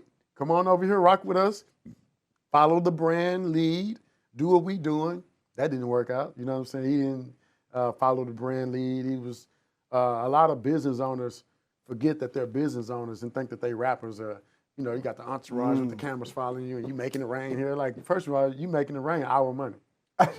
You know what I'm saying? So that's bad for business. Our money. You know what I'm saying? That's bad for business right there. You know what I'm saying? I feel that. So that's how we was able to expand though. Other veterans like mines, and that was the blueprint. It was easy for us to call people that we served with that was in another city or state that didn't have a problem with following our blueprint. And we made them owner operators. So they were owner managers. So instead of them just being an owner and being, you know, I'm in charge, nah, you the manager, you gotta work. So you're the owner, manager, owner, operator, and you're us when we're not there. Gotcha. You know, and we started expanding like that, and it worked out. Same thing with Dallas, Adrian Richardson. He was a respiratory therapist in the medical field, medical industry. You know, like, quit. You know what I'm saying? Come do the She's Happy thing. And everybody that joined the She's Happy thing invested a little bit as well. And so we were able to take off with our friends and homeboys It was, you know. Y'all never went to the bank, got a loan, No, you know, and no. you had to show all your assets off None and of get that. some money. None of that. None of that. We Would that have made it easier if you could? it probably would now. You know, now we're open to loans now. You know what I'm saying? And when they started giving out those, they lowered the interest rate. Mm-hmm. You know, we got real open to loans then. You know what I'm saying? But we never needed a loan. We really went from 800 to $100 million without taking out a business loan. Wow. You know what I'm saying? And we could do it again. Is that not scary to grow? I mean, because what now? It's 12, 13, how many years? 11. 11 years. Yeah. That's not scary because that's a serious growth peak. Is it scary? Nah, because Because it's a lot of responsibility. Because before you just trying to provide for yourself. yeah, What happens after a while, though, your company not only does it provide for you, though, it provides for other people. Yeah. So now it's almost like it's these ancillary people are now hoping that you make great business decisions for sure. because they enjoy working for your company. Or they enjoy the events. And the success of what you're doing depends on the minds and thoughts of the guys at the top. Yeah. So, So I'm just curious about the all that pressure. success just brought more responsibility. Right. When we didn't have, you know, the millions or whatever, we were still giving back with what we had. Right. Even before I started She's Happy Here, my mindset was to help give back. I was a teacher. I was a teacher. I got teacher cert. I skipped that part in the story, you know what I'm saying? But I got my teacher certification. You do it all. We got You know it. what I'm saying? Yeah. I got my teacher certification because I wanted to teach I love it, though. and help. Yeah. And so my goal was, okay, teachers don't make enough money. Teachers was only making like $50,000, $45,000 at the time. Still are. And so my goal was to teach, change the neighborhood, become a principal, make that impact, and then in the summertime, start a business. And that's what we did. You know what I'm saying? I was teaching, summertime hit, start She's Happy Here. It took off. I never went back to teaching. Yeah. You know what I'm saying? That's how that was the you know what I'm saying? And But now you get to give. Y'all got a foundation. that's- so you still get an opportunity to do the giving part. Exactly. And I know you like to mentor people and things like that. So you still get the opportunity Yeah. to share the knowledge. I just want to be clear that you make the steps seem simple, but everyone doesn't think like you and Warren. It takes special people. And there's nothing wrong with that. It's just all people who are great and succeed and are successful, their stories always sound similar. But when you hear it, they explain it like, anybody can do this. Yeah. Coronavirus hit. We went from 11 million to $16 million in sales. Why'd it go? Because ain't nobody going nowhere. So why would it go up? Everybody went online. But you ain't got nowhere to go. We online already. But what do I need to do with my hair? And You I ain't going got live. You can't go live looking like you look. You got to go live happy. Now you can't, you know what I'm saying? You can't be going live on the ground. You getting 0 likes. So you did better the year that everyone was closed up. And I'm bringing it up because everybody needs to know that. You need to know that in order to stay in business, you got to collect data along the way. Yes, sir. You need to be able to I know communicate. that's your thing. You love the data. You got to be able to talk to the customers when they're not in the store. Yeah. You got to be able to tell the customers to come to your website if they don't know you got one. You know what I'm saying? And if you don't have that data. Now, I just was at a conference that you were at. I was just like one of the flies on the wall. But I remember data was super important to you. I could just tell by the way you talked about it. And you probably, I don't know, and it's, you know what, now that I have you here, how important was that for She's Happy Here? Because when I've heard you talk, it seemed like that to you was one of the significant points of She's Happy Here, making sure you got correct information, making sure your prompt, your response, the service that you provide. You were very, very, very serious about that. And I forgot what the panel was, but I just knew, I walked away from it like, oh, this guy is serious when it comes to that. What's the one thing that all the billionaires got, Hannah? One thing they got? Yeah. Other than the money? Yeah. That's a good question. I'm telling They you. got more information than everybody else. Seems to be. OpenAI has changed that. Now everybody got some of that information. This is true. But all billionaires got data. Gotcha. They got dollars and they got data. And they also got subscriptions and memberships. Okay. And so I just got on the subscription and membership side of things with another company I got, LifeFlex Global. You know what I'm saying? But the data part, I've been on that for years. Yeah. Because that's the most important thing in business. Because- Everybody know how to make money. Right. How you gonna make money again? In order to make money again, you got to be able to talk to the people. It's just simple business. It's a business pillar that a lot of industries miss out on. Now, when 2020 hit, everybody on it now. Everybody trying to get your contact, trying to get your information, trying to automate the emails, trying to get the sequences and the flows going. And, and then now everybody's trying to learn to follow a forecast or create a forecast, which is what we did. When we jumped into the hair industry back in 2012, Instagram had just came out. Wow. So we started She's Happy Hair the same year Instagram came out. So when Instagram came out, we started posting our customers on the ground. So right now, today in the industry, that's what everybody in the hair industry does. They post their customers on the ground as if, VIP, this could be you, look at this, that type of stuff. So a lot of the blueprint or a lot of the things that you see happening in the beauty supply industry or the hair industry, we started early on. We started, you know what I'm saying? I like to tell people that because a lot of people don't know, you know what I'm saying? We were the first hair company to do a Black Friday sale. We the first hair company to do a back to school sale. No companies were doing that before? Did you see a beauty supply store you ever seen, you know what I'm saying? You tell me. I don't. Mother's I don't Day. got no hair, so. You know what I'm saying? But I don't remember ever hearing of one. Usually the beauty supply store, they just open. They just open. They just open. They don't worry about no forecast. Hurry up and buy, man. It's here. Come get it. You know what I'm saying? This is true. And they would have stuff on the shelves with dust on it, no customer service, so we brought everything that they wasn't doing right, we brought it to the industry. But the forecast part, that's important because when you got data and you create a forecast, if there's no forecast in your industry, you start telling your customers when to buy. And so we created that forecast for Black Friday, back to school, prom graduation, all these different cycles that people are following right now. For y'all data?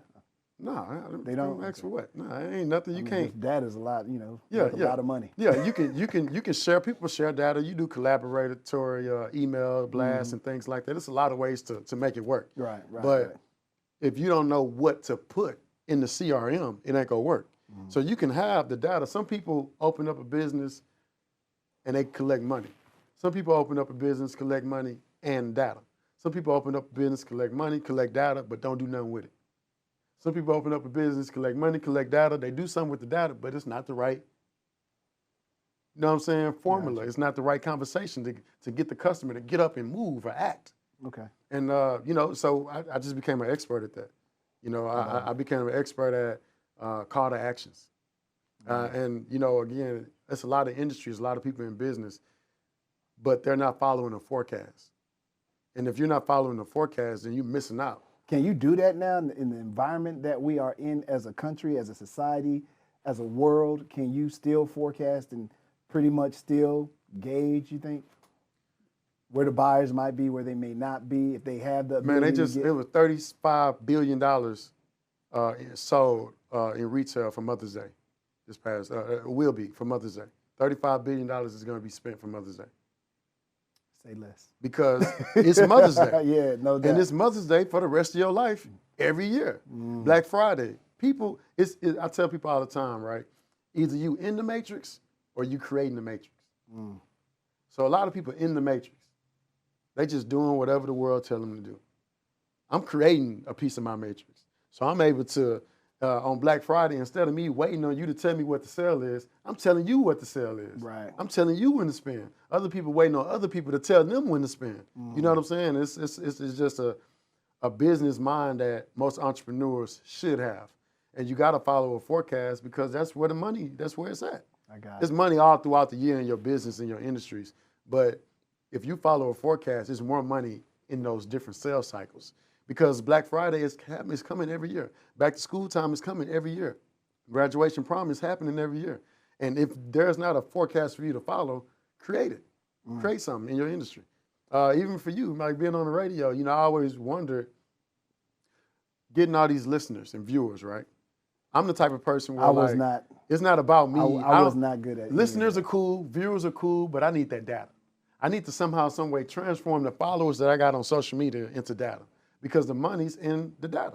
Well, I probably should have had you around during those years. You were much younger We'd have than been me. rich. We'd have been rich, but man. I never, unfortunately, I was too laid back to think about data, and probably fought it to some degree. Like I said, I'm older than you, so I'm from the old school. Data schmatter. You know what I'm saying? But now, as I've had the opportunity to look back, I'm like, ooh, a lot of missed opportunities with A, B, C, D, E, F, G. But we live and we learn. That's why I think hopefully people are getting some breadcrumbs from you, and they can maybe make things better for them. We also finance. That was a big piece too. So we've been financing hair extensions since 2014. What does that mean? So that means that instead of if you got $500, you about to come in and spend $500 on some hair extensions or some bundles or a wig or a closure or a front or something, right? Some products.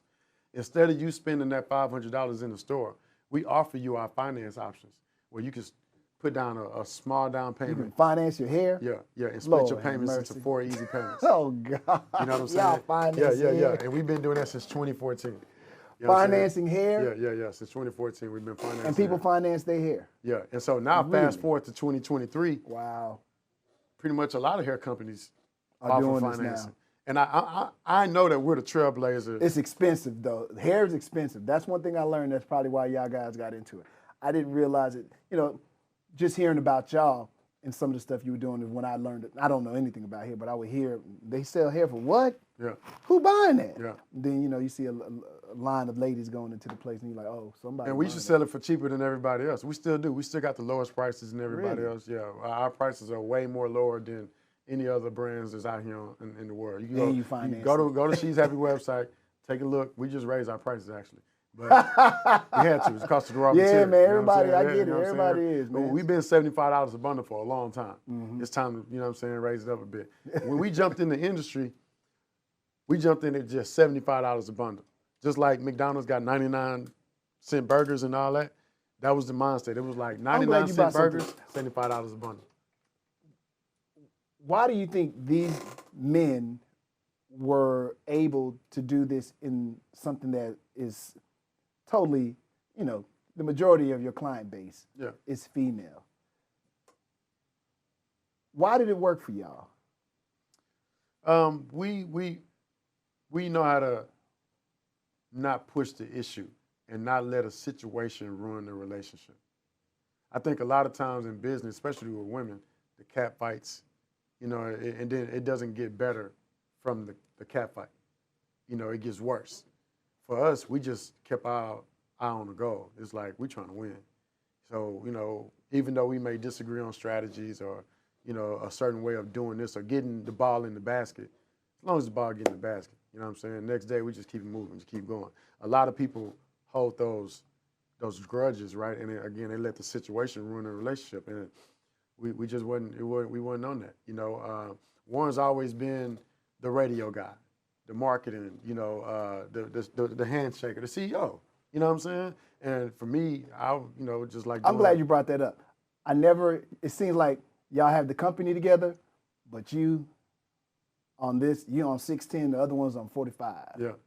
I don't know if that's purposeful or it's just the way y'all move, but I'm interested with if it is purposeful or just two homeboys like I see you in the office, but I got my thing, because it's like you have your own, Marcus has his own deal that he does, and so does one, but then y'all come together. I got 5 other companies other than She's Happy Hair.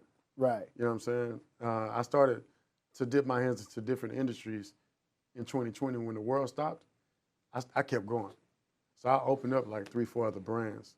Everything that's in my Instagram bio are all new. I only had She's Happy Hair 2020. So anything that you see in my bio right now is all new companies. And we winning. You know what I'm saying? Right. Every company is winning. But yeah, we just got the same goals, just different ways to get there. Gotcha. And so when he got a vision, I got to follow his vision. When I got a vision, he got to follow my vision.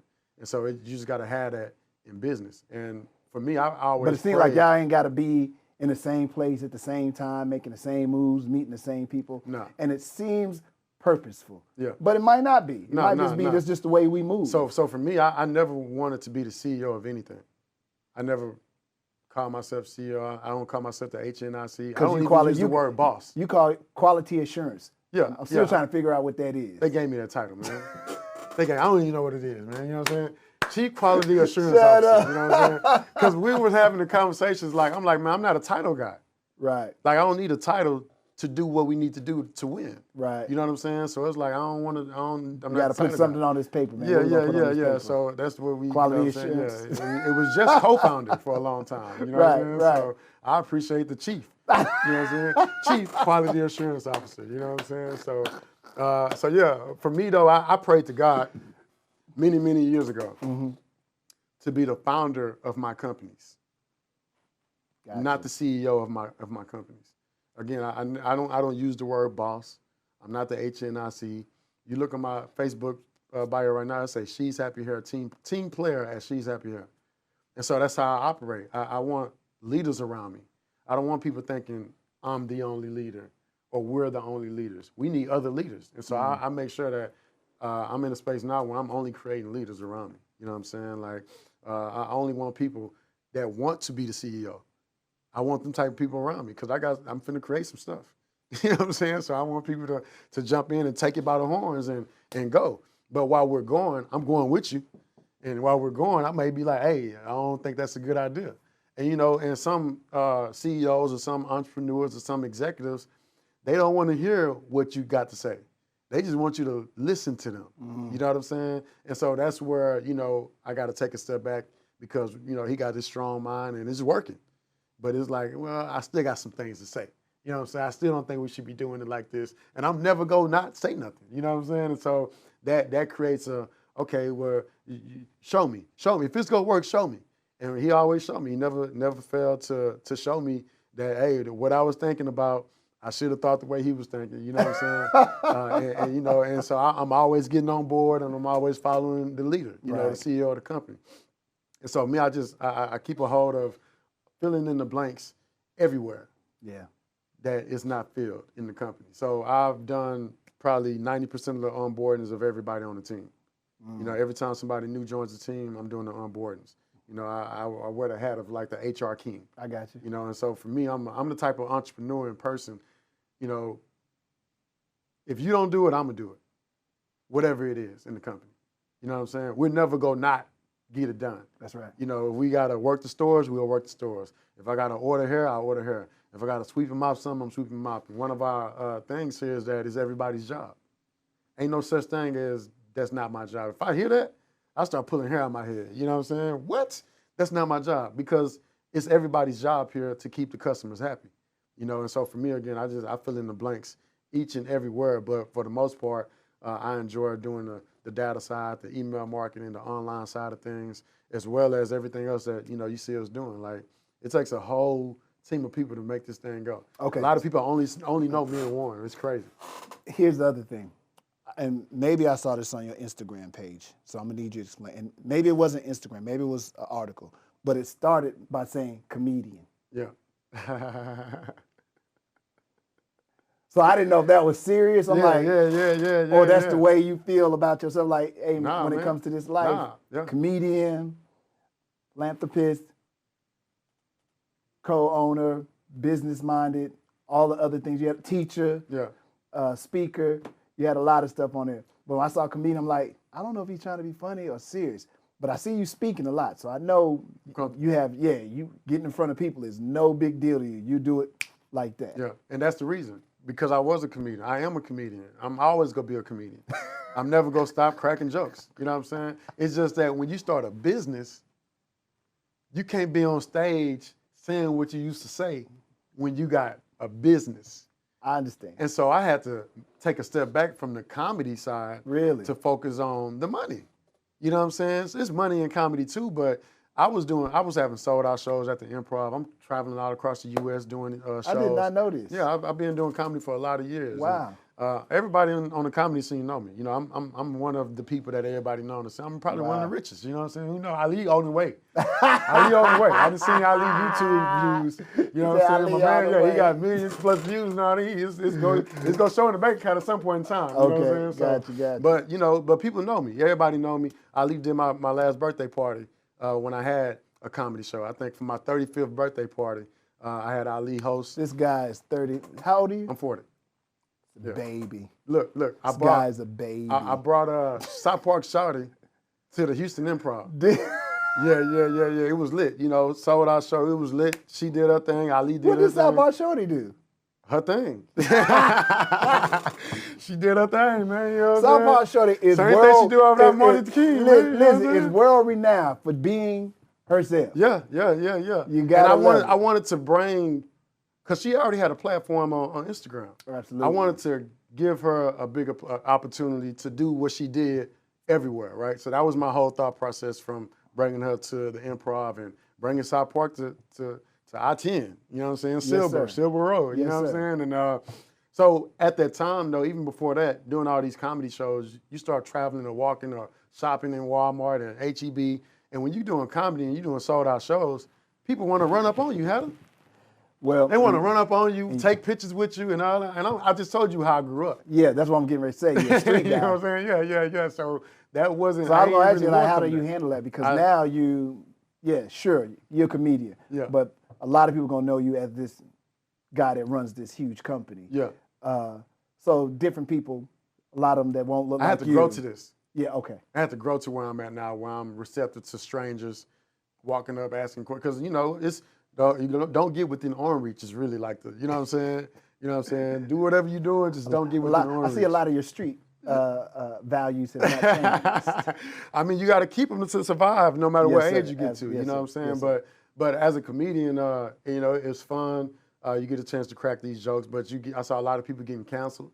Oh, that's you know what I'm saying? It's hard to be a comedian now. Yeah, I'm like, hey, props man, to I can't Ali's be and doing Marcus Wiley's and all them, man. Because Yeah. you can't, you say the wrong thing and your whole career could be over. But it seems like those guys are figuring out a way to still be funny in this very sensitive time that we live in. And I'm still a comedian. I'm always do comedy. It's just nothing was funny.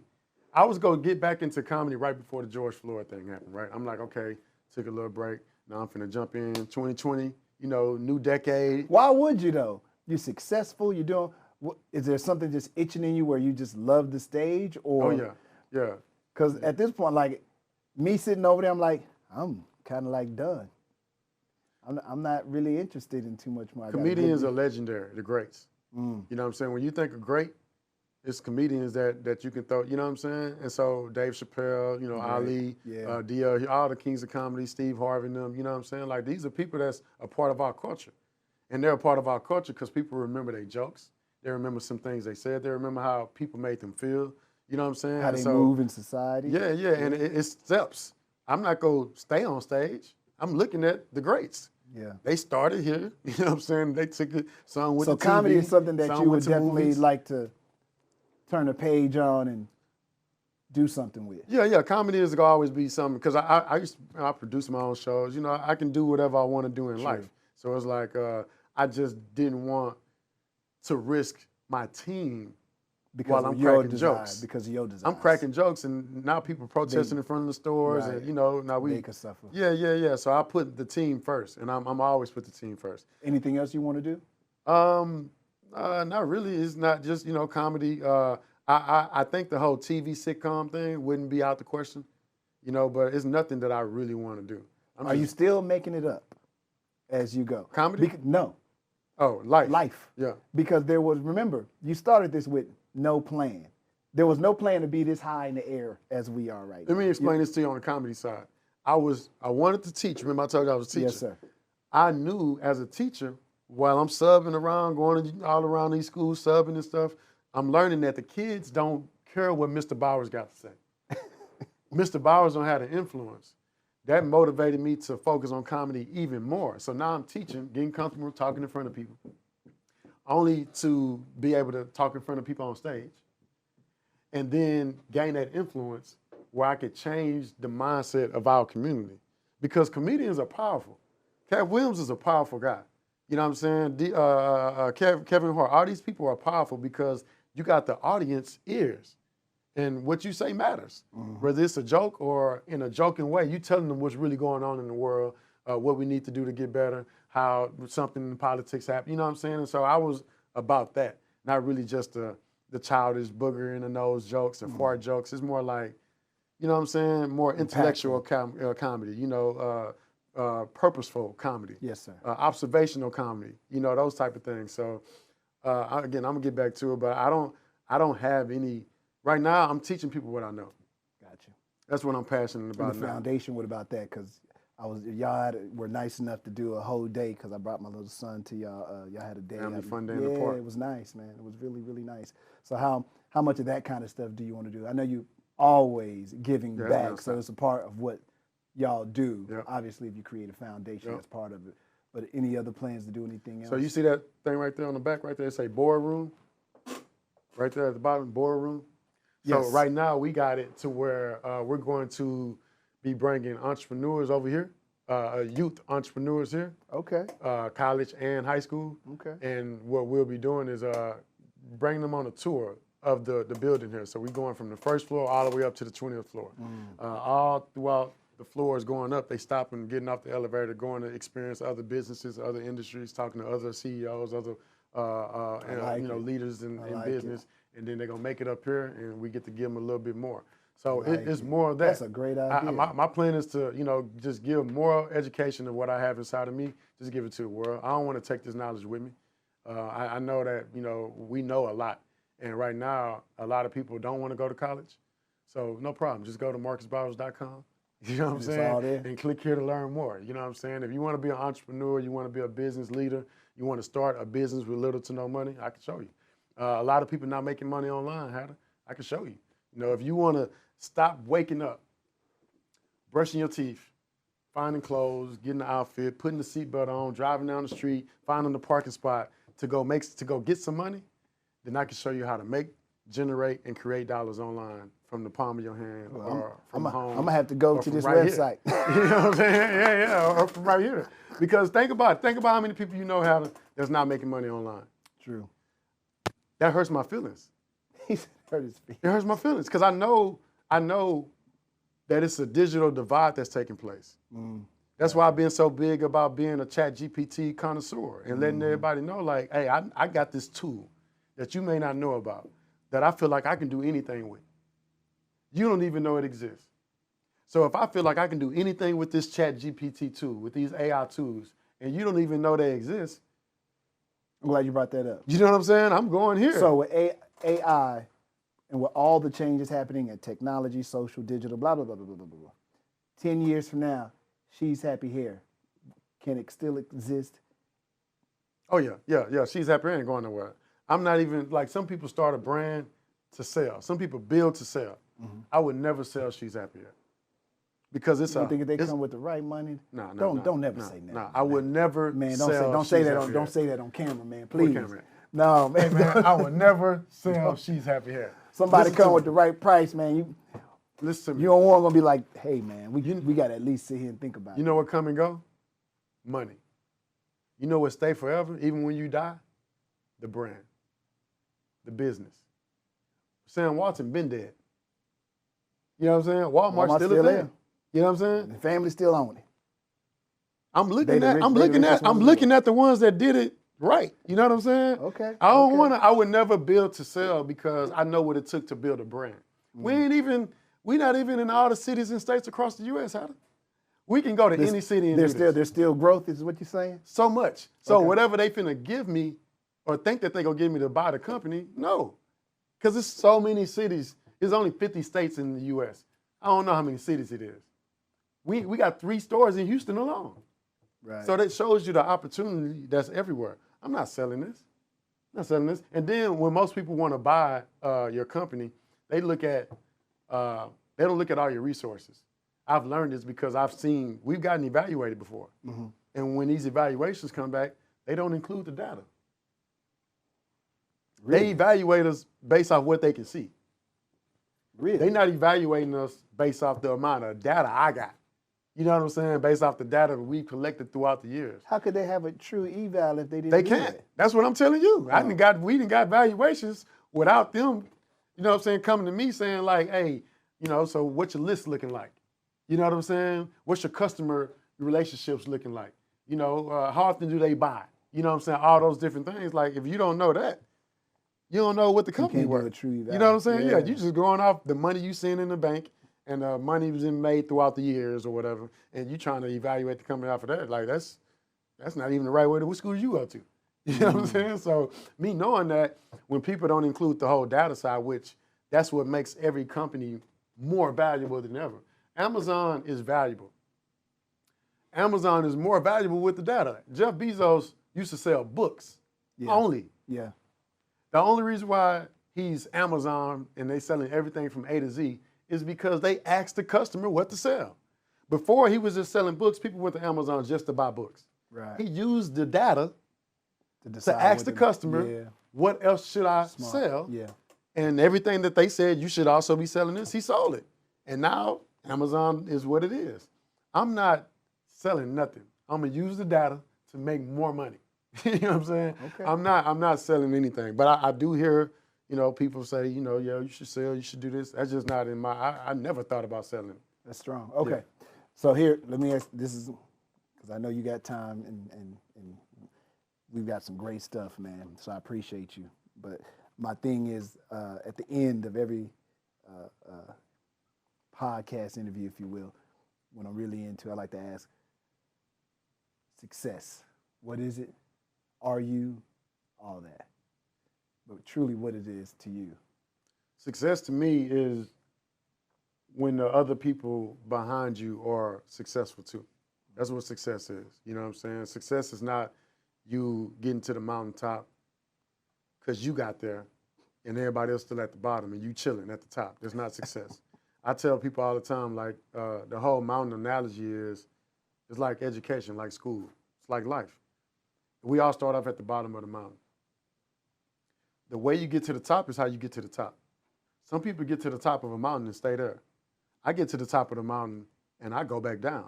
It takes the same amount of energy it took to go up to go back down. That's why some people stay up there.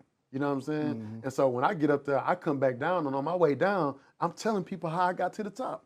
Mm-hmm. And as I'm telling people how I got to the top, when I finally get back to the bottom of that mountain, now some people I'm talking to on my way down, some of them listening, some of them not. And so one of my slogans for this year, for 2023, because it's my Jordan year, right? You know what I'm saying? You see He said my Jordan year. You know what I'm saying? Okay. So it's my Jordan year, right? I was telling people, like, hey, if you don't want to listen, I don't want to talk. I mean that for everybody, because I got something to say. I've never told somebody that asked me a question about entrepreneurship or business that I ain't got time for that. If you stop me anywhere, ask me anything, I'm going to pour a little juice on you. You know what I'm saying? Get you to another level, get you to another step. But if I'm going down that mountain and you don't want to listen, cool, I'm going to keep going and talk to the people that do want to listen. And what I'm doing is telling them how I got to the top of that mountain. What I do is when I get to the bottom of that mountain, I go find another mountain. And so some people only climb one mountain their entire life. I'm climbing mountains. But if that mountain is good to you. It's good. She's happy, good. But if I stayed at the top of that mountain, I wouldn't have Life Lax Global. Yes, sir. Life Lax Global is a slipper subscription company. I sell house shoes and slippers to people that I've never met in the world for the rest of their life. It's not like if you buy house shoes from me, you go buy them again. That's the subscription service. And I sold house shoes because house shoes is something that's in everybody's house that everybody on the family tree wears, not once, but for the rest of their life. True. And when you think about those type of products, when you go into places like China and you can go over there, get it, and come back with it, you can sell anything. Everything in here made in China. Why aren't you selling it? You know what I'm saying? So that's my mindset. That's my thought. Whatever y'all buying over here, I'm finna go over there, get it, and create a .com and sell it. I might not get to a brick and mortar because that's not always the goal. Do you want to be the Walmart of your industry or do you want to be the Amazon of your industry? And so now my mindset is Amazon. I only want to make money online. I don't want to have to wake up and go get the money. You know what I'm saying? I want to create it, generate it, and make it wake up out and of be like thin air. this. Yeah, you know what I'm saying? Oh, that was a good day. Yeah. Making money in your sleep. You know what I'm saying? Yes, sir. Yes, sir. I got Life Lax Global house shoes, sell kolaches in Colorado Springs. We got Cinema Anywhere.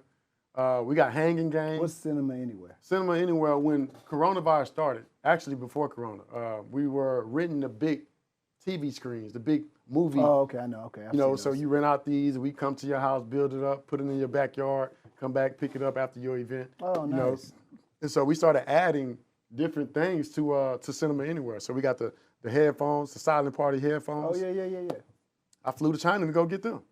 I had a silent comedy show at the Improv. Everybody had to put headphones on. Yeah. I had a silent comedy show.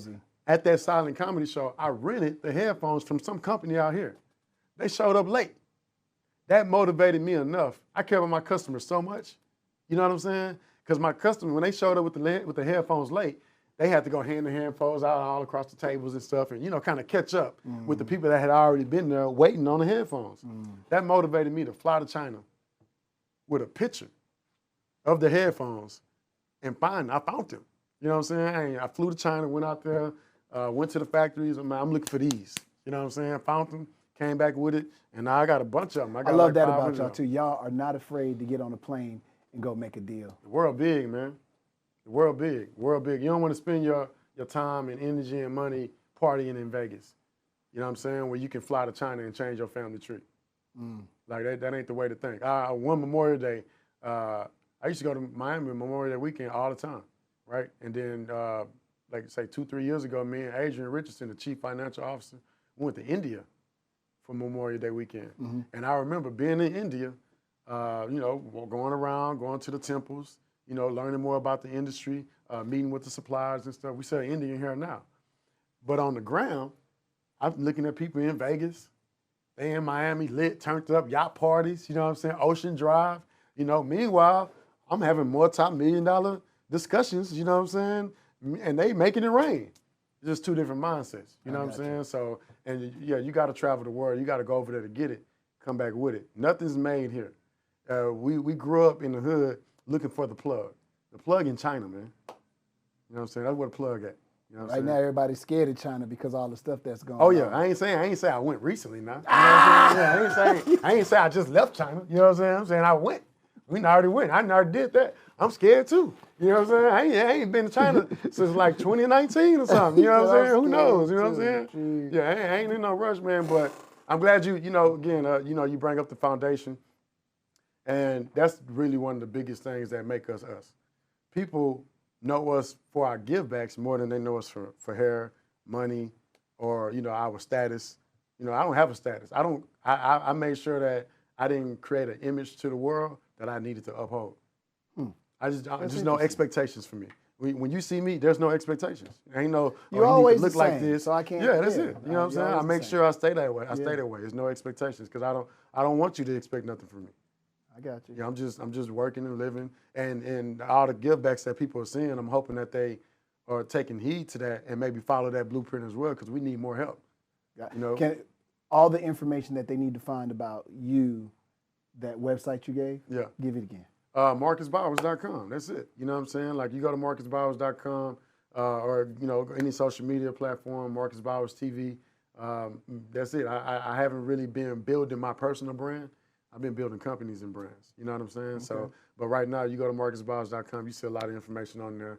You can click here to learn more. You can even join my monthly Zoom calls that I have where I'm teaching. Oh, do you? Oh, okay. I'm teaching data strategies. I'm teaching data collection strategies. You got all the information on your website too? Yeah, yeah. Okay. And so the thing with that is like, as an entrepreneur, when you truly understand business and you can do anything in business in a lot of different industries, you can do and teach anything. Mm-hmm. So when I looked at the world during 2020, leading up to today, I saw that it's a lot of people in a lot of other lanes, but not a lot of people in this data lane. And that's one of the most important ones. And so I'm making it my purpose to get louder and teach everybody that wants to learn how to monetize their data, how to collect data, and know exactly what to do with it. Because, that's the only way to change that digital divide. If I'm not talking about what I know, then a lot of us won't make money online ever. You know what I'm saying? It's gonna take way too long for us to catch up with people that's already going to space. Are you successful? Super. I'm only successful because I'm mentally rich. People talk about financially rich. Nah, man. In order to get rich and stay rich, you have to get mentally rich first. What I mean by that is, when we started She's Happy Hair,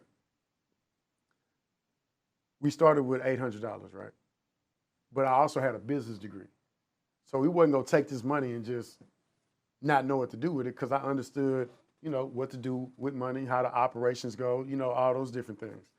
So before I had my business degree, I used to get an income tax check every year. A lot of money, thousands.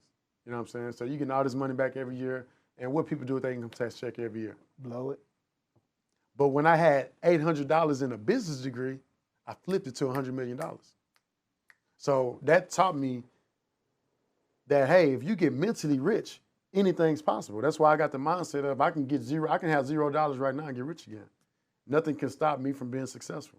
So you have to get mentally rich first, and then you stay financially rich forever. So that's what success is to me, being able to learn something new for the rest of my life. That's success. If I can't learn something new, I'm not successful. Because success ain't no end point. Ain't no, oh, I'm successful. Like, no, ain't none of that. You know what I'm saying? You do that if you want to, you get passed up. You know what I'm saying? You know what I'm saying? So in order to stay ahead and to remain successful forever, you just got to keep learning. You never stop learning. Never graduate and stop. Always be graduating. Marcus Bowers, co-founder. She's happy here. Yeah. My man. Thank you. Yeah. Appreciate you, man. I don't know how legendary you are or not, bro. Oh, gosh. But again, before you cut this out, I want you to know this, man. I drove around in my Lincoln 2004 town car because I remember what you used to say on the radio. Everybody would, I'm listening, I'm on the radio, a young man, I'm like, okay, this man is a voice in the community. He's a leader. And he's, he doing what he's doing. But he always talking about this little car he got. He always talking about this little ride he got and how he been riding around in it for a while. And I don't remember exactly what kind of car it was. I just remember you saying, no car note, you know what I'm saying? I done had the car for a while and I ain't in no rush to get a new one.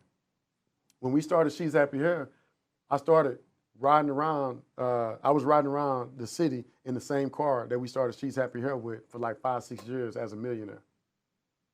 You know what I'm saying? Because of you. Wow.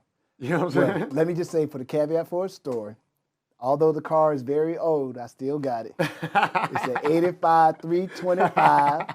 I just got me some classic insurance coverage on it. That's how you know it's old. That's how you know your car old, when you can start getting classic coverage. Yeah, I still got the same car, man. Can I ask you one question? Why didn't what made you keep that stilo or keep that? Nobody's ever asked me that. The car always humbled me. And it didn't mean I didn't have other cars or anything like that, but that particular car always brings me back to what I was before anything ever happened, before I had the luck of being the Mad Hatter.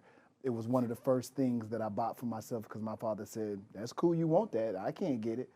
And it was one of the first major purchases that I made. And a good friend of mine gave me $500 so I could get it, which, as a kid, I shouldn't probably never had the car, but I hooked and crooked to get this car because something just told me I had to have it. And I made a promise to myself that I was going to keep it.